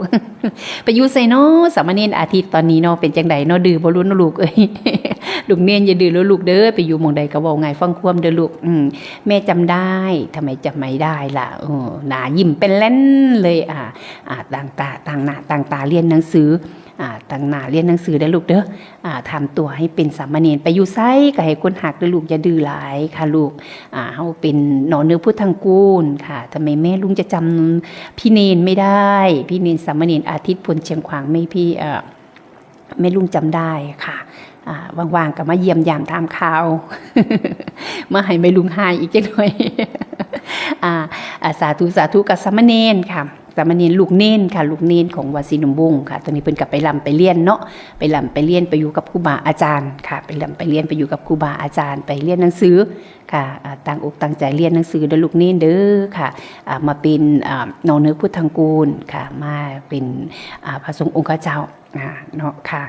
ตั้งอกตั้งใจเรียนค่ะจำได้ลูกจำได้ไม่ลุงจำผมได้ไหมจำได้อยู่แล้วค่ะในส่วนนี้เนาะค่ะแล้วก็ในส่วนของช่วงไปทำเจ้าหน้าที่ถ่ายทอดทั้ง OB ก็จะส่วนนี้แล้วนอกจากนั้นนะคะผู้ใดอยากห่มผ้าพระธาตุเนาะค่ะเนาะห่มผ้าพระธาตุอยู่วัดผู้คำเปครับวัดสันขาอยู่กับวัดผู้คำเปหลวงพ่อเสรีอยู่กับหลวงพ่ออยู่ผู้คำเปหลวงพ่อเสรีเนาะแม่ลุงจำได้ค่ะแม่ลุงจำได้ค่ะเคยมีแม่ชีมาอยู่วัดรู้จักอยู่กับแม่ชีมอง แม่ชีมองเคยมาอยู่วัดเนาะอนุโมทนาบุญนำกับลูกเนนค่ะลูกเนนสามเณรไปอยู่วัดหลวงพ่อเสรีค่ะวัดภูคำเปะค่ะอนุโมทนาบุญนำค่ะผมมาสังกาดีใจนำสำหรับลูกเนนตั้งหน้าตั้งตาด้วยลูกเด้ออะไรที่มันไม่ดีเขาก็บอกต้องเฮ็ดทิ้งมันไปทุกสิ่งทุกอย่างทุกคนต้องมีประสบการณ์มีทุกคนมีข้อก้าวพลาดทุกคน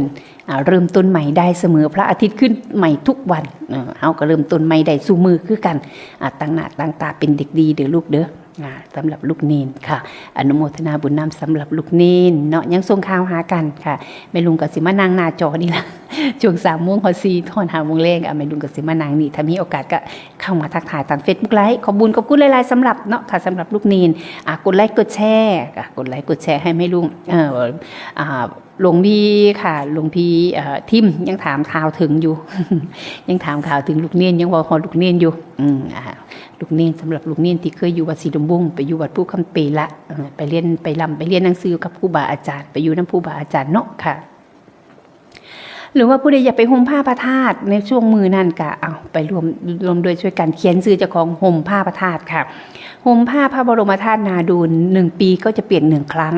เขาก็ไปรวมห่มมีตั้งหลายองค์ค่ะมีตั้งหลายองค์นะคะหรือว่าผู้ใดอยากไปถ่ายรูปงามๆใส่กรอบก็เอาแต่งตัวงามๆเลยค่ะเด้อใส่ชุดขาวค่ะเฮ็ดตามถ่ายรูปนำกันเนาะหลายผู้หลายคนค่ะถ่ายรูปนำกันในมือนั่นค่ะในมือวันที่17ถึงวันที่18เนาะค่ะอนุโมทนาบุญนำกับแม่สิงโตค่ะแม่สิงโตก็บอกว่าเป็นต้นทุนบุญเป็นต้นบุญให้น้ำสำหรับการถ่ายทอดสดหรือว่าร่วมงานในพระบรมธาตุนาดูลเนาะอีก300 บาทก็ขอให้แม่สิงโตมีสุขภาพแข็งแรงอุทิศบุญหาคุณยายผู้ที่ล้มเสียหายตายเสียจากสำหรับคุณแม่ของแม่สิงโตคุณยายแม่สิงโตเนาะอนุโมทนาบุญนำสำหรับแม่สิงโตค่ะส่วนวันที่8นี่มื้ออื่นนี่แหละค่ะบ่ได้เว้าอื่นดอกไก่เนาะก็มื้ออื่นนี่ค่ะผู้ใดอยากไปสายยาวๆเนาะค่ะทางบุ่มม่วงเนี่ยฟังอยู่ดอก บุ่มม่วงเนี่ยฟังแทนแน่นอนทางหลักแม่ครัว ถ้าสิไปนำกะกลิ้งกลางมากันก่อนเที่ยงประมาณ10 โมง 10 โมง 11 โมงเนาะไปน้ำกันไปส่งท้ายไปส่งสการไปส่งพอดีเจดีเจโจเนาะหรือว่าดีเจสมาปิค่ะไปส่งสการไปส่งท้ายไปส่งท้ายสุดท้ายกันสุดท้ายท้ายสุดเนาะค่ะจุดหมายปลายทางจุดหมายปลายทางคุณเฮาแต่ละคนต่างคนต่างไปต่างคนต่างมาแต่สุดท้ายปลายทางเดียวกันคือบ่จีกับฟัง บ่เผากับฟังค่ะบ่เผากับฟังสุดท้ายก็แค่นี้สุดท้ายคนเฮาเกิดมาเพื่อตายเกิดมาเพื่อจากค่ะไม่จากเป็นก็จากตายเนาะค่ะบริจาคกันตอนเป็นสุดท้ายก็ต้องจากกันตอนตายคือเก่าฉะนั้นค่ะก็มาให้กำลังใจกันเนาะค่ะแม่วิไลลักษณ์คำดีร่วมทำบุญมะขาม200 บาทอนุโมทนาบุญนำค่ะคุณแม่นงรักราชวงศ์เนาะค่ะเนาะแม่นงรักส่งข่าวมาบอกว่าแม่วิไลลักษณ์คำดีค่ะทำบุญร่วมมะขามด้วย200 บาทอนุโมทนาบุญนำเนาะค่ะสำหรับแม่วิไลลักษณ์ค่ะแม่วิไลลักษณ์ค่ะวิไลลักษณ์คำดีเนาะค่ะเนาะอนุโมทนาบุญนำสำหรับแม่วิไลลักษณ์คำดีค่ะนี่อยู่แม่ชีนงรักแม่ชีนงรักเพิ่นส่งสัญญาณมาเนาะค่ะเนาะอนุโมทนาบุญนำสำหรับบุญมะขามคุณแรกก็สิเป็นแม่น้องนางหนองนกเจ้า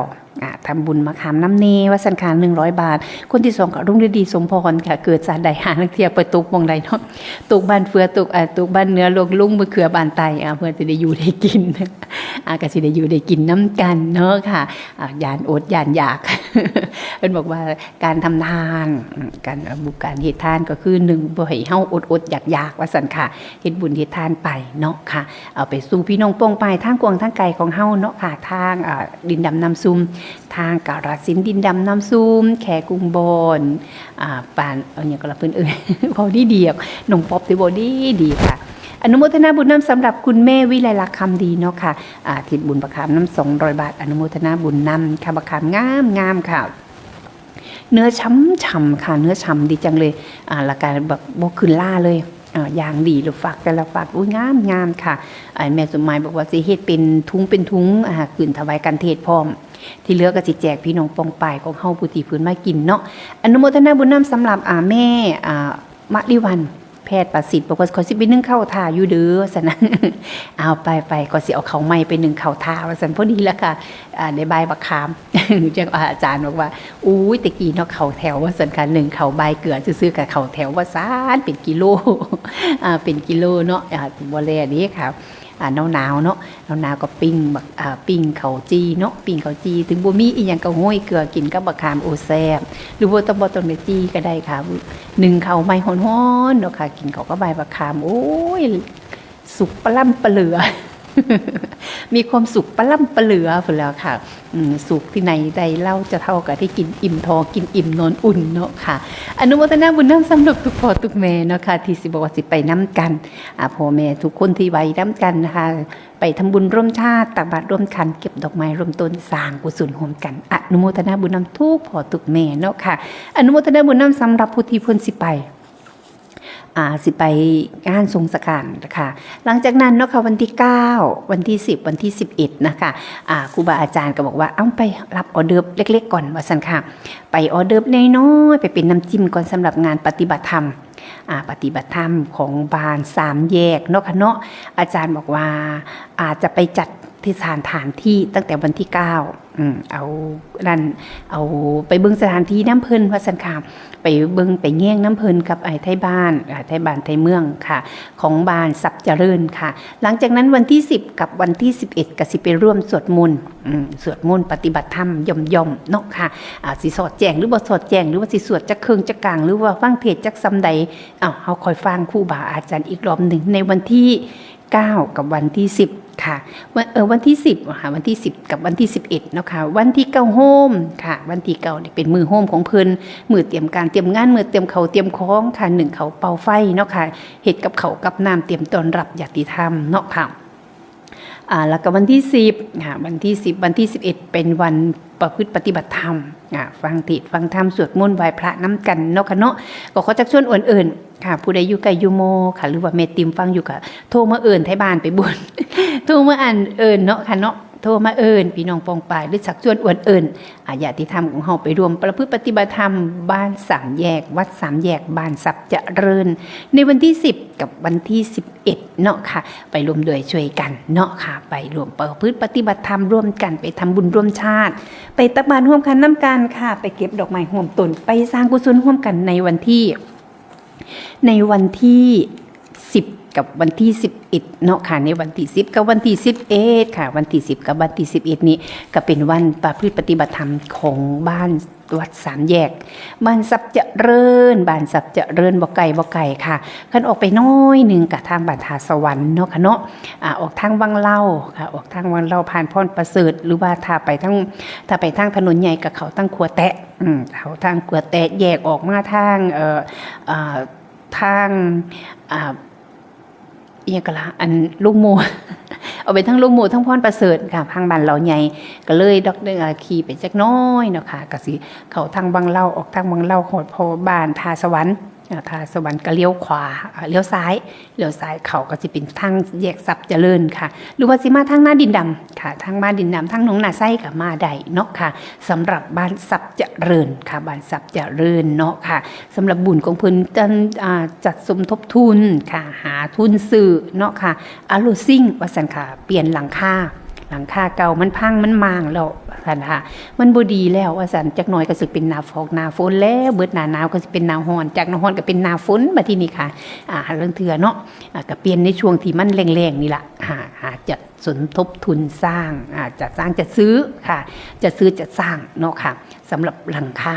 บ้านทรัพย์เจริญเนาะค่ะบ้านทรัพย์เจริญก็สิมี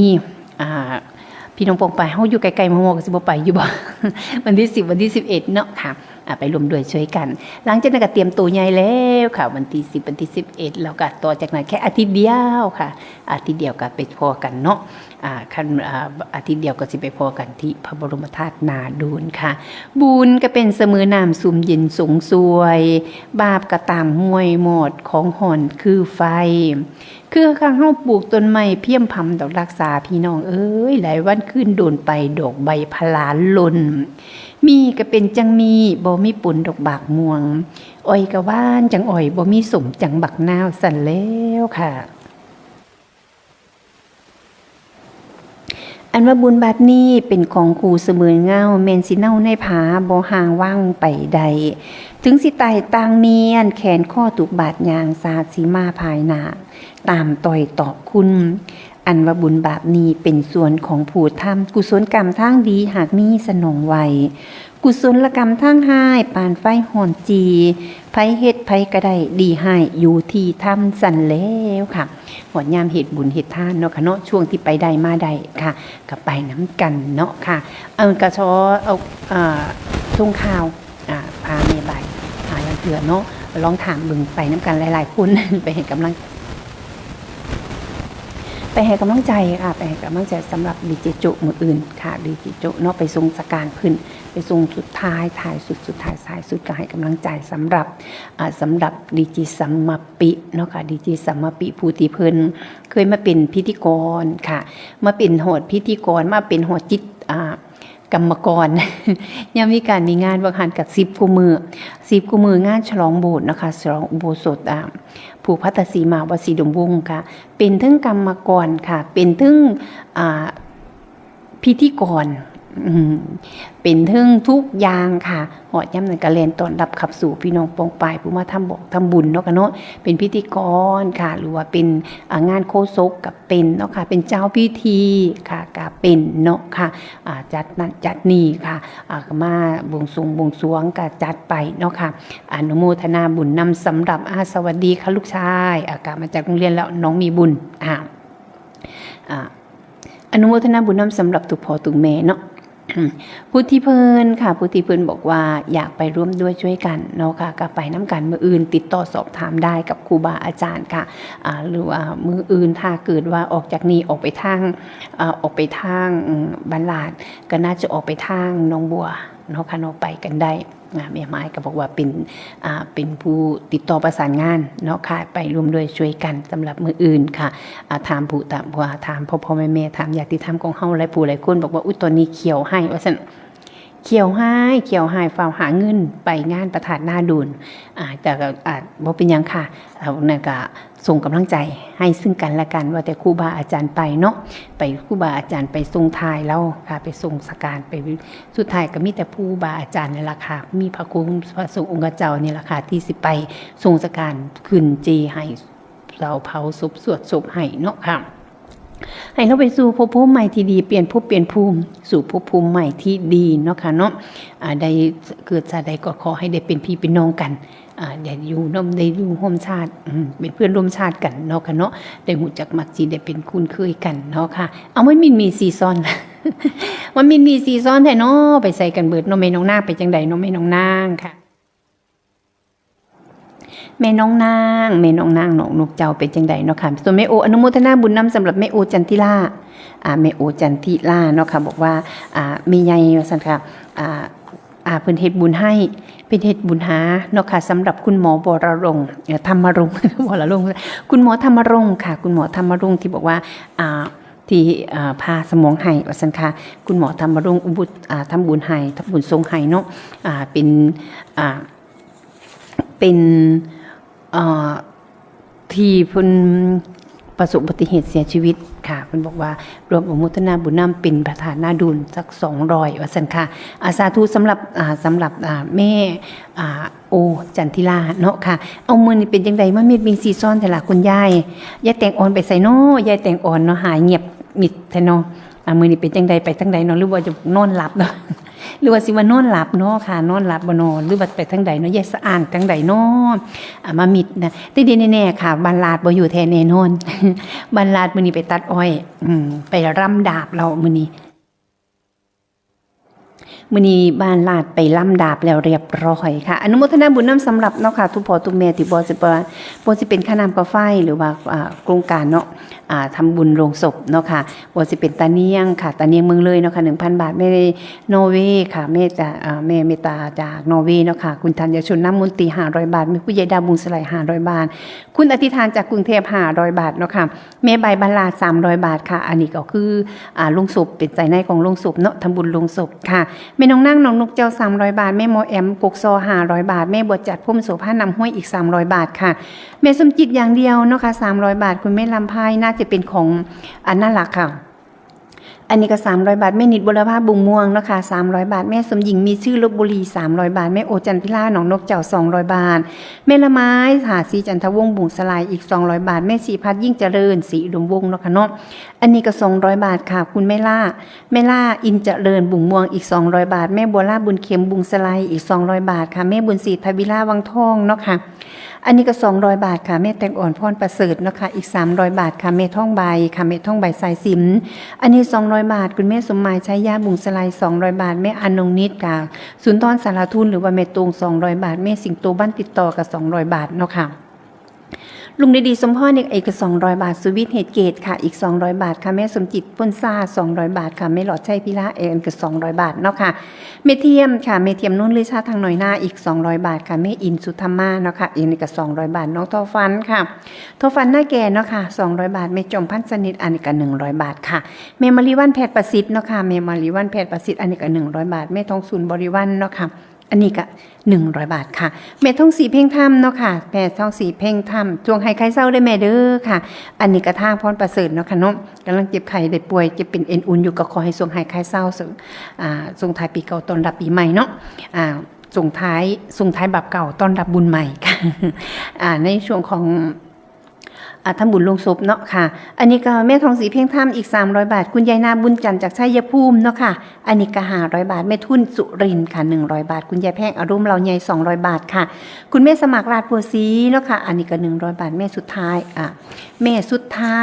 อันนี้ก็ทางน้องนกเจ้าอีก200 บาทคุณปนัดดาศิลาเทพนะคะน้อยหน้า500 บาทคุณแยกกันสุวรรณโสนค่ะอันนี้ก็400 บาทเนาะอันนี้200 บาทค่ะสำหรับไปหน้าดุล200 บาทค่ะขนมกาแฟอีก200 บาทค่าโลนอีก100 บาทรวมเป็น400 บาทเนาะค่ะสำหรับคุณแยกกันสุวรรณสนยายตีอุท่าค่ะขนมกาแฟอีก100 บาทเนาะค่ะเนาะพ่อบุญทันแม่บุญมากแบกบุญพลทองเนาะค่ะเนาะ200 บาทค่ะ แม่มะลิวงศาเสนาบานแสงดาวเนาะค่ะ500 บาทแม่สุภาพวงรักษาหน้าหลัก100 บาทค่ะพ่อโต้งหน้าหนองบง200 บาทค่ะแม่นั่งขันพิทักษ์สลิงคานเนาะค่ะอันนี้ก็200 บาทค่ะเมตีอุท่าเนาะค่ะอันนี้เฮ็ดบุญลงศพบ่หันเฮ็ดบุญน้ำไฟรวมแล้วเป็น400 บาทค่ะอนุโมทนาบุญน้ำสำหรับลงศพ300ค่ะแม่นินพักมีหน้าหนองบง200 บาทค่ะแม่จำจุลีละยันค่ะหรือว่าพี่นิวค่ะเมืองเลยอีก200 บาทจิราพรบัวราภาอีก300 บาทเนาะค่ะแม่คำสินพ้นซ่าพรสถิตพ้นซ่าค่ะอันนี้ก็บันหมุงสไลด์200 บาทค่ะคุณแม่พรทิพย์ดีสุทธิพี่น้อยขางบ้านขางวัด พี่น้อยขางวัดค่ะอันนี้ก็1,000 บาทค่ะคุณชันชัยศิลาใสบานหน้าคุณเลิศเนาะค่ะอีก200 บาทพ่ออนันต์ค่ะคุณอนันต์ศิลาใส200 บาทคุณแม่คำแพงศิลาใส300 บาทแม่อ้อยหน้าคุณเลิศอีก100 บาทค่ะคุณยายนายนี่บ้านเล้าค่ะเขียนไม้ก่อนบ้านเล้าค่ะบ้านเล้าเนาะค่ะเนาะอันนี้ก็100 บาทค่ะพระไกรสอนค่ะพระไกรสอนสุวรรณโนดรเจนอีก200 บาทนางสาวนัทธาค่ะนัทธาอันนี้ก็แว่นสว่างบ้านทาสะอาด100 บาทนางสาวทองอินแว่นสว่างอีก100 บาทค่ะนางสาวอภิรดีสมพรกับบุร้อยสมพรอันนี้ก็200 บาทอนุโมทนาบุญน้ำสำหรับค่ะอันนี้เป็นบอกไว้ทำบุญลงศพส่งท้ายปีเก่าส่งท้ายบาปเก่าต้อนรับบาปใหม่ ส่งท้ายบาปเก่าต้อนรับบาปใหม่อย่างอาจารย์นิรุตเพิ่นว่าเนาะค่ะเนาะอันนี้อนุโมทนาบุญน้ำสำหรับค่ะธรรมดาค่ะถ่ายทอดสดดำเนินการในงานใหญ่ของเฮาที่เริ่มจะเกิดขึ้นนี่ในวันที่17-18นี้เนาะค่ะท่านแรกค่ะครูแม่ครูบาอาจารย์พระครูดมรานุบัติเป็นผู้นำรองเนาะค่ะ 1,000 บาทค่ะคุณแม่บุญศรีทวิลาค่ะบ้านวังทองเนาะค่ะ500 บาทแม่ใบศรีจังสาบรรลาน500 บาทค่ะทางแม่อธิษฐานกรุงเทพมหานครกับอีก500 บาทค่ะแม่บอมมะลิแก้วอันนี้ก็300 บาทแม่ต่อตุนสำเนาเทวสัตว์เนาะค่ะเนาะอันนี้ก็ทางกกสนางงัว นางงัวเนาะค่ะเนาะอันนี้ก็300 บาทแม่หมอแอมกุกซ้อเนาะค่ะ300 บาทค่ะแม่สมจิตเน่าสนจังหวัดเลย300 บาทค่ะแม่สมหญิงมีชื่อลพบุรี300 บาทแม่สมหมายชัยยาเมืองเลย300 บาทค่ะลุงดีๆสมพรเมืองเลย300 บาท200 บาทค่ะ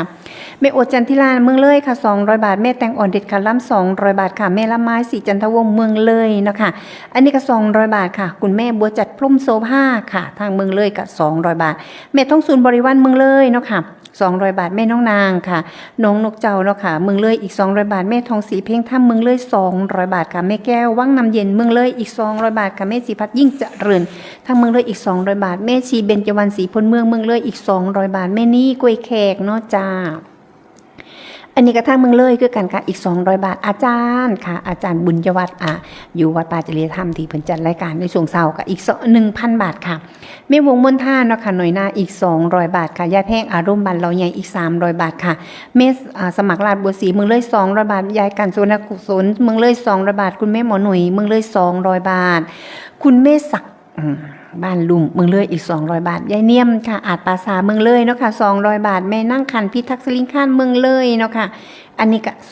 300 บาทค่ะแม่ภาวนาบุญชื่นเมืองเลยเนาะค่ะ300 บาทพระไกรสอนสุมโนเมืองเลยอีก500 บาทค่ะพระมังกรปัญญาวชิโรเมืองเลยอีก300 บาทค่ะพระวิชัยค่ะพระวิชัยอนาลโยเมืองเลย300 บาทพระอาทิตย์ธรรมธีโรเมืองเลยอีก300 บาทหลวงตาจอมค่ะวัดป่านาคุเลิศเมืองเลยอีก300 บาทแม่คำแพงศิลาใสทางเมืองเลยอีก100 บาทแม่ภาพคิริชีค่ะทางกุกสอเมืองเลยอีก100 บาทแม่เจียงคุณแม่บุญเจียงศรีสวัสดิ์เมืองเลย100 บาทแม่น้องนาวบัวบานบุตรค่ะแม่น้องดาวบัวบานบุตรค่ะทางกุกสอเมืองเลยอีก100 บาทแม่ตุ๊กสีสร้อยเมืองเลยอีก100 บาทค่ะคุณแม่อ้อยเมืองเลยอีก100 บาทค่ะแม่ทองคำทวีลาเมืองเลยอีก200 บาทแม่นิ่นพักมีทางเมืองเลยอีก300 บาทแม่ปลานอมเมืองเลยอีก300 บาทค่ะคุณยายบุญจันทร์เมืองเลยอีก 1,000 บาทค่ะน้องทอฟันเมืองเลยอีก200 บาทคุณยายชั้นเมืองเลยอีก100 บาทแม่ยุพาเพ็งศรีเมืองเลยอีก100 บาทแม่เสาน้ำมนตรีเมืองเลยอีก100 บาทแม่วาสนาเมืองเลย300 บาทค่ะแม่เสาเมืองเลย200 บาทแม่เพชรแม่เรศพักดีบอกค่ะอ่านผิดต้องขออภัยด้วยค่ะมึงเลยอีก200 บาทแม่สว่างค่ะมึงเลยอีก200 บาทแม่สุดท้ายมึงเลยอีก200 บาทแม่สงวนเขียนสิออนมึงเลยอีก300 บาทแม่เจมค่ะมึงเลยอีก300 บาทค่ะพระครูสุนทรวโรภาสหลวงตาน้อยมึงเลยอีก 1,300 บาท อภิรดีสมพรค่ะเมืองเลยอีก200บาทบัวลอยสมพรอีก100บาทอนุโมทนาบุญนำเนาะค่ะสำหรับผู้ที่เพิ่นมาเฮ็ดบุญนำกันเนาะค่ะเนาะทางแม่ประภาวันเมืองเลยอีกค่ะ100บาทเนาะค่ะเมืองเลยอีก100บาทค่ะแล้วก็คุณแม่โอค่ะแม่โออีกรอบหนึ่งก่อนค่ะแม่โอเนาะเดี๋ยวค่อยเขียนอีกรอบแม่โออุทิศหาให้คุณหมอค่ะคุณหมออุทิศให้อุทิศหาเนาะค่ะอุทิศหาคุณหมอธรรมรงค์ค่ะ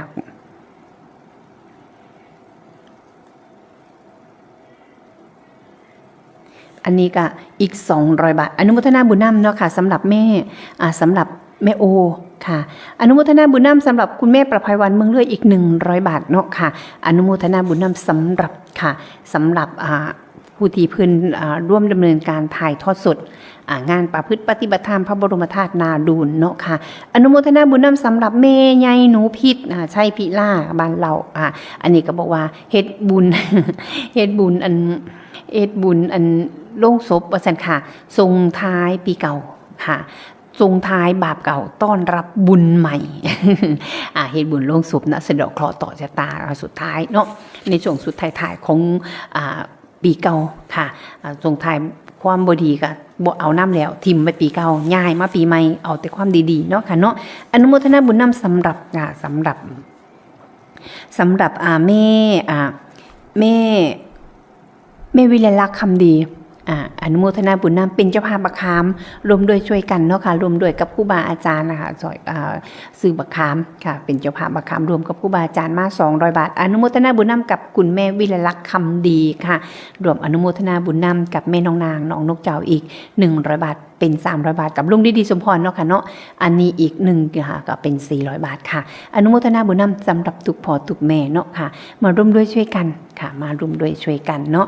สนับสนุนการปฏิบัติธรรมค่ะหรือว่าสนับสนุนการทำงานของพ่อแม่ครูบาอาจารย์เฮาก็เป็นกองหนุนเพิ่นเป็นกองหน้าเฮาเป็นกองหนุนค่ะเพิ่นพาเบิกทางย่างไปเฮาก็เบิกทางไปน้ำเพิ่นนี่ล่ะค่ะจูงเพิ่นพาแหวกทางให้เอาก็ย่างน้ำกุลเพิ่นนี่ล่ะค่ะไปน้ำกันเนาะค่ะพี่น้องปองป่ายเนาะพ่อแม่ญาติธรรมสู้ผู้สุคนอนุโมทนาบุญนำสำหรับ Facebook Live ค่ะบ่ว่าสิเป็นแม่ชีนงรักราชวงศ์หรือว่าสามเณรอาทิตย์ค่ะสามเณรอาทิตย์พลเชียงขวางที่อยู่ผู้คำเปะหรือว่าจะเป็นแม่ค่ะคุณแม่คุณลุงปิ่นค่ะหรือว่าสิเป็นลุงปิ่นอภรอนุโมทนาบุญนำขอบุญขอบคุณหลายๆกดไลค์กดแชร์ให้เนาะค่ะเนาะหรือว่าเป็นคุณแม่สำรองค่ะคุณแม่สำรองระคำพาเนาะค่ะเนาะอนุโมทนาบุญนำหรือว่าจะเป็นคุณแม่สมหญิงมีชื่อค่ะให้กำลังใจกันเนาะค่ะให้กำลังใจกันอยากไปรถตู้แม่สำรองก็ติดต่อเข้ามาเนาะค่ะแต่ยังบ่เต็มรถ บ่เป็นยังค่ะหลายคนเอามาลืมเอามาเสริมใส่กันเนาะค่ะเอามาเสริมใส่กันในช่วงของค่ะในช่วงของช่วงที่เฮาสิมาที่เฮาสิไปน้ำกันในช่วงของวันที่17ถึงวันที่18เนาะค่ะแล้วขั้นว่าวัดสบายแล้วศาลาคือแป้นเป่าเถเนาะขั้นว่าทุกยากหายสังมาลุ่นดอกอังแดนขั้นว่านัวพ่อแล้วพระเทเกือลุงไปตื่มสั่นแล้วขั้นว่าบานแหดลินสังมาต่อยอยู่บ่อเศร้าคันว่าศรัทธาสังขะเจ้าศาลาคืออาโอพระประธานนางโจโกสังมัตวัดทนตะเคียนสันแล้วก็ธรรมดาเนาะศรัทธาตั้งมั่นศรัทธาตั้งมั่นในช่วงของผ้าครูบาอาจารย์ผ้าเฮ็ดผ้าทำไตซีทางออกบอกจ้างถูกเพิ่นผ้าเฮ็ดเฮาก็เฮ็ดน้ำเพิ่นผ้าไปเฮาก็ไปน้ำเพิ่นเนาะค่ะเนาะในช่วงของวันที่ในช่วงของลืมอันใจค่าน้ำค่าไฟของหลวงพี่เจนเป็นค่าน้ำค่าไฟของครูบาเจนค่ะหรือว่าหลวงอาจารย์พระดร.ไกรสอนสุมโน 1,000 บาทค่ะโอนก็มาแล้วว่าซั่นนะโอนแล้วเด้อก็ค่ะโอนแล้วเป็นค่าไฟ 1,000 บาทค่ะแล้วก็ค่าโรงอีก500บาทบริการสื่อเพิ่นลงไปในค่าน้ำค่าไฟแล้วก็ค่าไปประทานน้ำดื่มน้ำพร้อมซั่นค่ะทั้งเบิดก็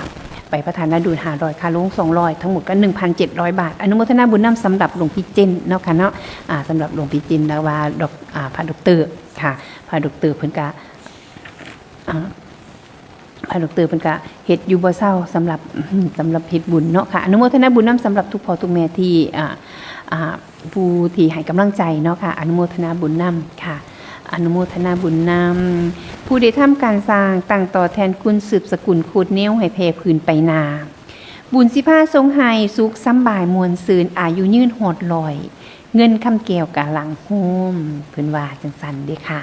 อาบาปนั่นอยู่ข้างหน้าคือสร้างง่าตูบ้าใหญ่บุญคือแมวตัวน้อยๆสั่งสิได้เกิงกันย่าเมื่อทำบุญนั้นหาแนวตั้งต่อยหมู่นั้นงัวหมูควายตายบ่อยหน่อยทั้งเหล่าพองเซย่าเมื่อทำบุญนั้นหาหมอล่ำมาเสริมต่อสันแล้วเขาดินอยู่ทึ่งหานโตนดินตายอยู่ขี่ดินเขาดินอยู่ทึ่งหานโตนดินตายอยู่ขี่ดินคือมันก็ธรรมดาเนาะคนมักมวนบุญกระทำกรรมกระสางคือว่าบัดว่าเงินท่านสร้างทำบุญเพียงหน่อยนิดท่านสงท่านแก่สงเจ้าทอขี่ก้อยเล็บมือบัดจางหมอลำนั่นเป็นแสนเป็นหมื่นพากันเมาอยู่เพิ่งเบิดขึ้นจนว่าหอดโสดเศร้าเอาบาปนั่นหลายก็บุญแท้บ่ค่ะ บุญมักมวนเอาบุญมักมวนเนาะเอาบุญกระทำกรรมกระสางคือว่านั่นแหละค่ะวัดกับเขาเราก็กิน ยังบ่ก็ศึกษาไปก็ศึกษาไปเนาะเฮ็ดจังใดเดี๋ยวนี้มันมัก บุญก็ทำกรรมก็ทำบุญค่ะบ่เป็นหยังค่ะเฮ็ดไปเฮาก็ค่อยๆสืบสร้างไปเนาะค่ะค่อยๆเฮ็ดไปกับครูบาอาจารย์ไปเฮ็ดประธรรมเฮาก็ค่อยๆเฮ็ดไปเนาะค่ะตามกำลังศรัทธาของเฮาตามที่เฮาเฮ็ดพาเฮ็ดพาธรรมการที่พ่อแม่ครูบาอาจารย์พาเฮ็ดพาธรรมเพิ่นบอกว่าองค์แห่งการแสดงพระธรรมบันทึกมีอยู่5อย่างว่าซั่นค่ะแสดงธรรมไปตามลำดับไม่ตัดลัดให้ขัดความค่ะก็คือศึกษาพระธรรมคำสอนขององค์พระสัมมาสัมพุทธเจ้าแบบใดค่ะเสร็จแล้วค่ะรู้แจ้งเห็นจริงท่องแท้แล้วก็เอามาสอนค่ะมาเฮ็ดมาพืชปฏิบัติธรรมมาประพฤติปฏิบัติธรรมเนาะค่ะเนาะให้เจ้าของบ่ได้ทุกข์ร้อนนอนบ่ได้อยู่ร้อนนอนทุกข์จนเกินไปค่ะอ้างเหตุและควรแนะนำกันให้เข้าใจกันค่ะอย่างที่เฮาสิไปฟังเทศน์ฟังธรรมนำครูบาอาจารย์นี่ล่ะค่ะเพิ่นก็แนะนำทำสอนเนาะค่ะเนาะก็ธรรมชาติเนาะค่ะของคนนะคะมันเฮาก็บ่ได้เป็นพระอรหันต์มาแต่ไสหาลังเทื่อก็มีโกรธบ้างค่ะโกรธแน่เครื่องแน่แต่ว่าความโกรธมันอยู่ได้บ่ดนเฮาก็พยายามละค่ะพยายามละพยายามหลุดค่ะพยายามหลุดพยายามละเนาะค่ะเนาะบางครั้งบางคราวมันแน่ลิ้นกับฟันอยู่ด้วยกันมันกระทบคนจำนวนมากค่ะการที่เฮาสิไปใส่มาใส่มันก็ต้องมีความกระทบกระทั่งกันบ้างเป็นธรรมดาบางครั้งบางคราวคุณเฮาเนาะค่ะบ่เคยหูจักกันจักเถื่อแต่ได้ยินคำเว้าขึ้นมาโอ้ยบ่ถูกหูให้เว้าบ่ถูกใจให้ทั้งที่บ่ได้หูจักกันทั้งที่เรื่องที่เพิ่นเว้าน่ะก็บ่ได้เกี่ยวกับเจ้าของจ้าดีแต่ก็บางครั้งเนาะค่ะก็ธรรมดาค่ะเถื่อก็ขัดเครื่องใจเนี่ยก็อันเดียวก็รับหูรับตาปล่อยมันไปอยู่รวมกันบ่โดนก็ตายป้ากันแล้วล่ะค่ะบ่มีผู้ใดอยู่หอน120ปีคือนางวิสาขาบ่มีผู้ใดอยู่หอน120ปีซ้ำนางวิสาขานะคะเพราะว่าซุมื้อนี้โรคภัยไข้เจ็บมันหลายค่ะโรคภัยไข้เจ็บมันหลายอายุบ่เท่าใดค่ะอายุบ่เท่าใดถ้าการใช้ชีวิตอย่างไม่มีคุณภาพค่ะการกินอยู่ที่เขาบอกว่ากินอาหารแบบขยะอาหารขยะก็คือเฮามากินตั้งแต่ของฟาสต์ฟู้ดหรือของสำเร็จของสำเร็จแกงกับแกงสำเร็จแกงกับแกงทุ้งจังซี่นะคะแกงกับแกงทุ้งนอกกี่การเฮ็ดอยู่เฮ็ดกินโอ้ยเครื่องปรุงก็ใส่หลายๆเสร็จแล้วนะแนวใดมันนัวแนวใดมันนัวค่ะกันย้อนลงไปเสร็จแล้วผงชูรสหรือว่ารสดอกรสดีเครื่องปรุงเนี่ยใส่เข้าไปเพื่อความอร่อยแต่สุดท้ายค่ะก็ย้อนเข้ามาเป็นการตายผ่อนส่งเป็นการตายผ่อนส่งเนาะค่ะเนาะอันในส่วนที่เฮายังบ่ทันได้ตายผ่อนส่งเฮาก็เอาแล้วค่ะเขาก็มาอยู่มาใช้ชีวิตอย่างมีคุณภาพครูบาอาจารย์พาไปประพฤติปฏิบัติธรรมเขาก็ค่อยๆเฮ็ดไปค่ะเป็นหอยตำขาดเป็นหอยตำขาดค่อยเฮ็ดค่อยทำไปเนาะค่ะตามที่ครูบาอาจารย์พาเฮ็ดพาทำพาสอนแต่เราครูบาอาจารย์เพิ่นก็ต้องพาลูกศิษย์ลูกหาของเพิ่นมานำอยู่แล้วเป็นผู้ที่แสวงธรรมแสวงธรรมสำหรับครูบาอาจารย์หรือว่าเพื่อนบอกให้ไปก็ขอเอาไปนำเนี่ยครูบาอาจารย์จ้างรถไปเองรถตู้ก็เอาเถอะอย่างครูบาอาจารย์ของอาจารย์พระครูจริยสารธรรมของเพื่อนบอกว่าเอาแค่รถตู้เดียวเอาแค่รถทัวร์เดียวว่าสัน45 คนว่าสันค่ะเอาแม่ผู้ใดฟาวค่ะผู้ใดมีบุญค่ะมีบุญร่วมกับครูบาอาจารย์กับไปน้ำครูบาอาจารย์เสร็จแล้วไปเป็นลูกศิษย์ลูกหาเนาะ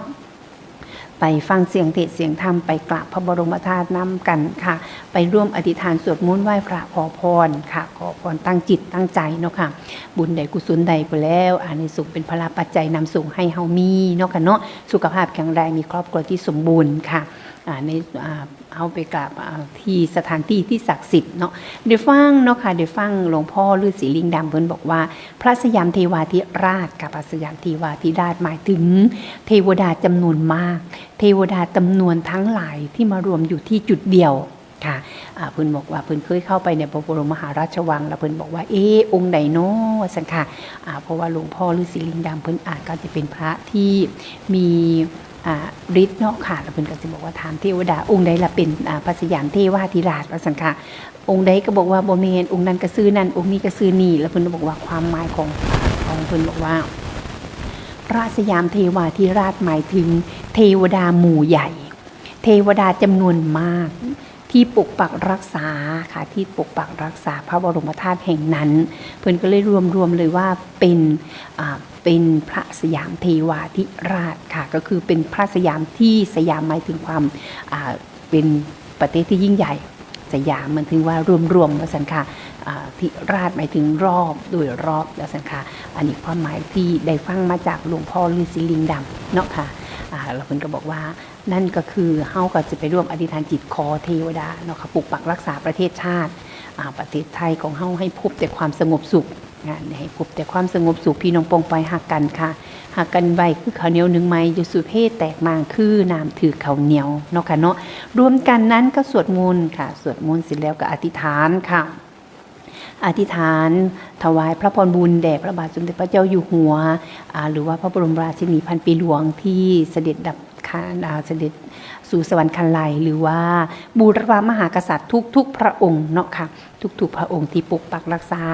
ประเทศไทยของเฮาให้เป็นเอกราชไม่เคยตกเป็นทาสของเมืองขึ้นใครเนาะค่ะด้วยความพระปรีชาขององค์พระมหากษัตริย์ของเฮาที่เพิ่นได้เสด็จสู่สวรรคันไล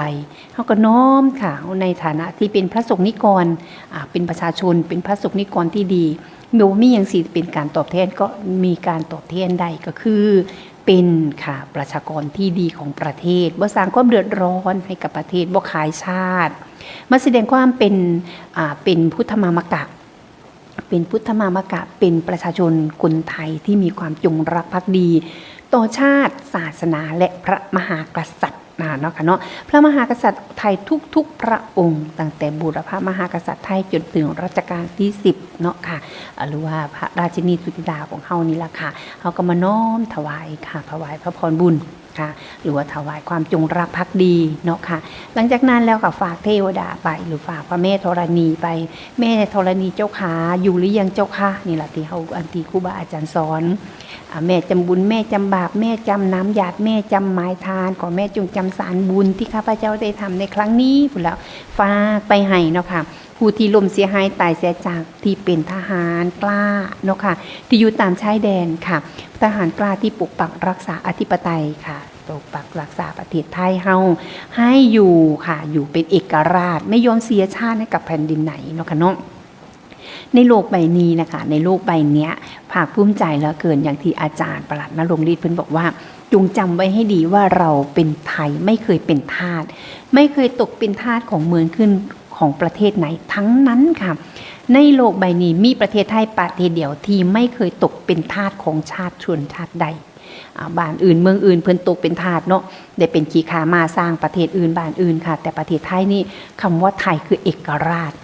เป็นเอกราชเป็นประเทศชาติเดียวเป็น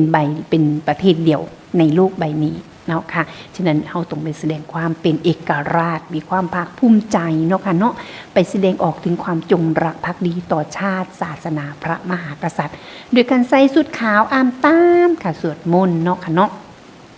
สวดมนต์อธิษฐานจิตขอพรค่ะจากพระสยามเทวาธิราชหรือว่าจากพระบรมสารีริกธาตุอยู่บนเจดีย์อยู่บนจอมเจดีย์ขององค์พระมหาบรมธาตุพระธาตุนาดูลเนาะค่ะพระอาจารย์บอกว่าโอ้ยไปมองนี้เรารู้สึกว่ามีมนต์คลังเป็นเมืองกูเป็นพระธาตุเป็นดินแดนของจำปาสีครับไปร่วมอธิษฐานน้ำกันแล้วก็ทรงบุญ ไปส่งบุญให้กับพ่อแม่พี่น้องของเฮาที่ล่มเสียหายตายเสียจากค่ะให้เจ้ากรรมนายเวรให้ปู่ย่าตายายของเฮาเสร็จแล้วก็เฮาก็ให้เจ้ากรรมนายเวรแล้วก็เพื่อนร่วมทุกข์เกิดแก่เจ็บตายทั้งหลายทั้งปวงค่ะหรือเพื่อนร่วมชาติเสร็จแล้วเขาก็ให้กับแล้วให้ส่งบุญให้กับทหารผู้ที่เพิ่นล่มเสียหายตายเสียจากการรักษาอธิปไตยบ่ให้อริราชศัตรูมาเหยียบย่ำประเทศไทยค่ะพื้นแผ่นดินเดียวกับบ่ให้เนาะค่ะเนาะงาไม่งาเดียวกับบ่ให้มันเดมากค่ะตัดทิ่ม ตั้งแต่ต้นบักม่วงพันธุ์บ่ดีเขาก็ตัดทิ่ม ทหารเห็นบ่เพิ่นตัดทิ่มนะว่าพันธุ์นี่มาจากเขมรติตัดทิ่มบ่เอาสนะกินก็บ่แซ่บ เอาเพิ่นก็มันว่าพันธุ์นี้มันมาจากฝั่งพุ่นตัดทิ่มโลดเอาซั่นบ่ต้องไปเสียดายปลูกพันธุ์ใหม่ของเฮาของประเทศไทยเฮาบ่อึดบ่อยากดอกพันธุ์นั่นค่ะเพิ่นก็เอาตัดทิ่มค่ะฉะนั้นเนาะค่ะเนาะเฮาก็มาแสดงความจงรักภักดีต่อชาติศาสนาพระมหากษัตริย์ของเฮาค่ะในวันที่17ถึงวันที่18มาแสดงเป็นพุทธมามกะเนาะค่ะในวันที่17ถึง18นี้ค่ะมาร่วมเป็นหนึ่งในนั้นในขบวนบุญเนาะค่ะมารวมเป็นขบวนบุญทุกผู้ใดได้บอกว่าโอ้อยากไปให้แต่เฮ็ดจังไดล่ะไปไม่ได้ไปบ่ได้เฮ็ดจังไดก็ไปบ่ได้เนาะค่ะเนาะแต่บ่เป็นหยังค่ะถึงแม้ว่าเฮาสิไปบ่ได้แต่เฮาก็ได้เบิ่งค่ะทางเนาะค่ะทางการถ่ายทอดสดเนาะค่ะถ่ายทอดสดที่ครูบาอาจารย์ถ่ายทอดสดทาง Facebook Live ค่ะศรีอุดมวงศ์ Official ค่ะเอาล่ะเพิ่นก็สิถ่ายให้เบิ่งตั้งแต่พุ่นล่ะค่ะตั้งแต่เริ่มต้นตั้งแต่ไปแรกๆพุ่นล่ะค่ะเพิ่นก็สิถ่ายให้เบิ่งถ่ายให้เห็นกันเนาะค่ะในช่วงของการเริ่มประพฤติปฏิบัติงานเนาะค่ะในช่วงของพ่อแม่ครูบาอาจารย์พระครูดมวรวัฒน์จับมือกันกับค่ะจับมือกับสวัสดีค่ะ สวัสดีค่ะมาจากบ้านฟักนาอยู่บ่นอค่ะครูบาอาจารย์อาจารย์อยู่ค่ะสาธุอนุโมทนาบุญนำสำหรับแม่พี่นางมาจากบ้านฟักนาในการปฏิบัติธรรมสัญจรพระบรมธาตุนาดูนเนาะพระครูปริยัติโพธิธรรมวัดอารามมงคลจังหวัดกาฬสินธุ์เนาะค่ะทางกาฬสินธุ์ดินดำน้ำซุ่มเนาะค่ะแก่กุบอนเนาะค่ะเนาะทางดินดำน้ำซุ่มค่ะรวมมือกันจับมือกันเนาะค่ะกับทางค่ะทางจังหวัดมหาสารคามรวมโดยช่วยกันมาประพฤติปฏิบัติธรรมครั้งยิ่งใหญ่คน 2-3,000 คนโอ้ยเห็นแล้วเป็นตามีความสุขเนาะค่ะในการประพฤติปฏิบัติธรรมในช่วงของค่ะในช่วงของวันที่17ถึงวันที่18จับจองพื้นที่ได้เนาะค่ะจาก089ค่ะ840ค่ะ4968 089 840 4968นะคะเนาะหรือสิเป็น0930851122เนาะค่ะเนาะรวมค่ะอย่างคุณแม่ค่ะอย่างคุณแม่สำรองค่ะระคำพาเพิ่นบอกว่าอุ๊ยอยากไปน้ำแต่บ่เต็มรถที่จังใดบ่เป็นหยังค่ะมาเลยค่ะบ่เต็มรถกับมาที่วัดศรีอุดมวงศ์เนาะมาศรีอุดมวงศ์เสร็จแล้วค่ะบ่เต็มรถก็ที่อยู่นี่กันญาติกันขึ้นไปให้มันเต็มรถได้ไปน้ำกันสู่ผู้สู่คนค่ะหรือว่าไปรถทัวร์ค่ะอยากไปรถทัวร์จังใดล่ะบ่อยากไปรถตู้แหมมาน้ำกัน13คน14คนแต่เฮ็ดจังใดล่ะบ่อยากไปรถทัวร์กันไปรถทัวร์มันขาดตอนแหมมันบ่ได้ไปกลุ่มเดียวกันบ่เป็นหยังค่ะมีรถทัวร์เนาะรถทัวร์ก็จะอยู่ที่45คนจาก52ที่นั่งก็จะอยู่ที่45คนเอาลูกๆหลานๆเฮาไปนำค่ะเอาเด็กเล็กเด็กน้อยไปนำเนาะค่ะยืนยันตัวตนเนาะค่ะอย่างแม่หนูพิชชมพูวิเศษค่ะก็บอกว่าอยากไปเอาน้องมะนาวไปด้วยบ่เป็นหยังเอาน้องมะนาวเอาน้องมังกรไปด้วยเนาะค่ะไปนำกันเนาะค่ะเอาตาไปนำหรือว่าแม่สำเนียงไปนำเนาะค่ะไปนำกันนั่งรถทัวร์น้ำกันก็ได้ค่ะทางบ้านน้อยนาบุ่งม่วงบุ่งสลายอาจารย์บอกว่าน่าจะจัดอยู่ที่รถทัวร์ค่ะส่วนทางไกลอย่างแม่น้องทอฟานกับแม่ตอตุนอันนี้เพิ่นจะบอกว่าไปน้ำกันเป็นรถตู้พอพางเดียวกันไปน้ำกันว่าซั่นค่ะทางเดียวกันก็ไปน้ำกันเนาะค่ะทางห้วยไส้คามของแม่ตึงก็บอกว่าได้แล้ว1รถตู้ว่าซั่นค่ะได้แล้ว1รถตู้ก็เพิ่นบอกว่าเดี๋ยวจะหายเพิ่มอีกอยู่ว่าซั่นค่ะไปน้ำกันเนาะค่ะสั่งคนแม่สุดท้ายค่ะเพิ่นบอกว่ารถที่ว่าสิบ่ไปแล้วไปกลับนะเพิ่นบอกว่าบ่ไปแล้วล่ะซั่นค่ะไปก็สิไปอยู่น้ำกันเลยว่าซั่นค่ะไปเราเสียเปรียบ ไปแล้วเพิ่นว่าเสียเปรียบเนี่ยหมู่อยู่สวดมนต์ฟังเทศน์เนาะเจ้าของสิกลับบ่เอาแล้วว่าซั่นค่ะไปน้ำกันอยู่น้ำกันค่ะอนุโมทนาบุญนำสำหรับคณะของแม่สุดท้ายอนุโมทนาบุญนำสำหรับกับแม่สิงโต คณะแม่สิมตูบอกว่าจะไปรถทัวร์เด้อว่าสันค่ะมาค่ะไปน้ำกันไปรถทัวร์น้ำกันค่ะสำหรับแม่ค่ะ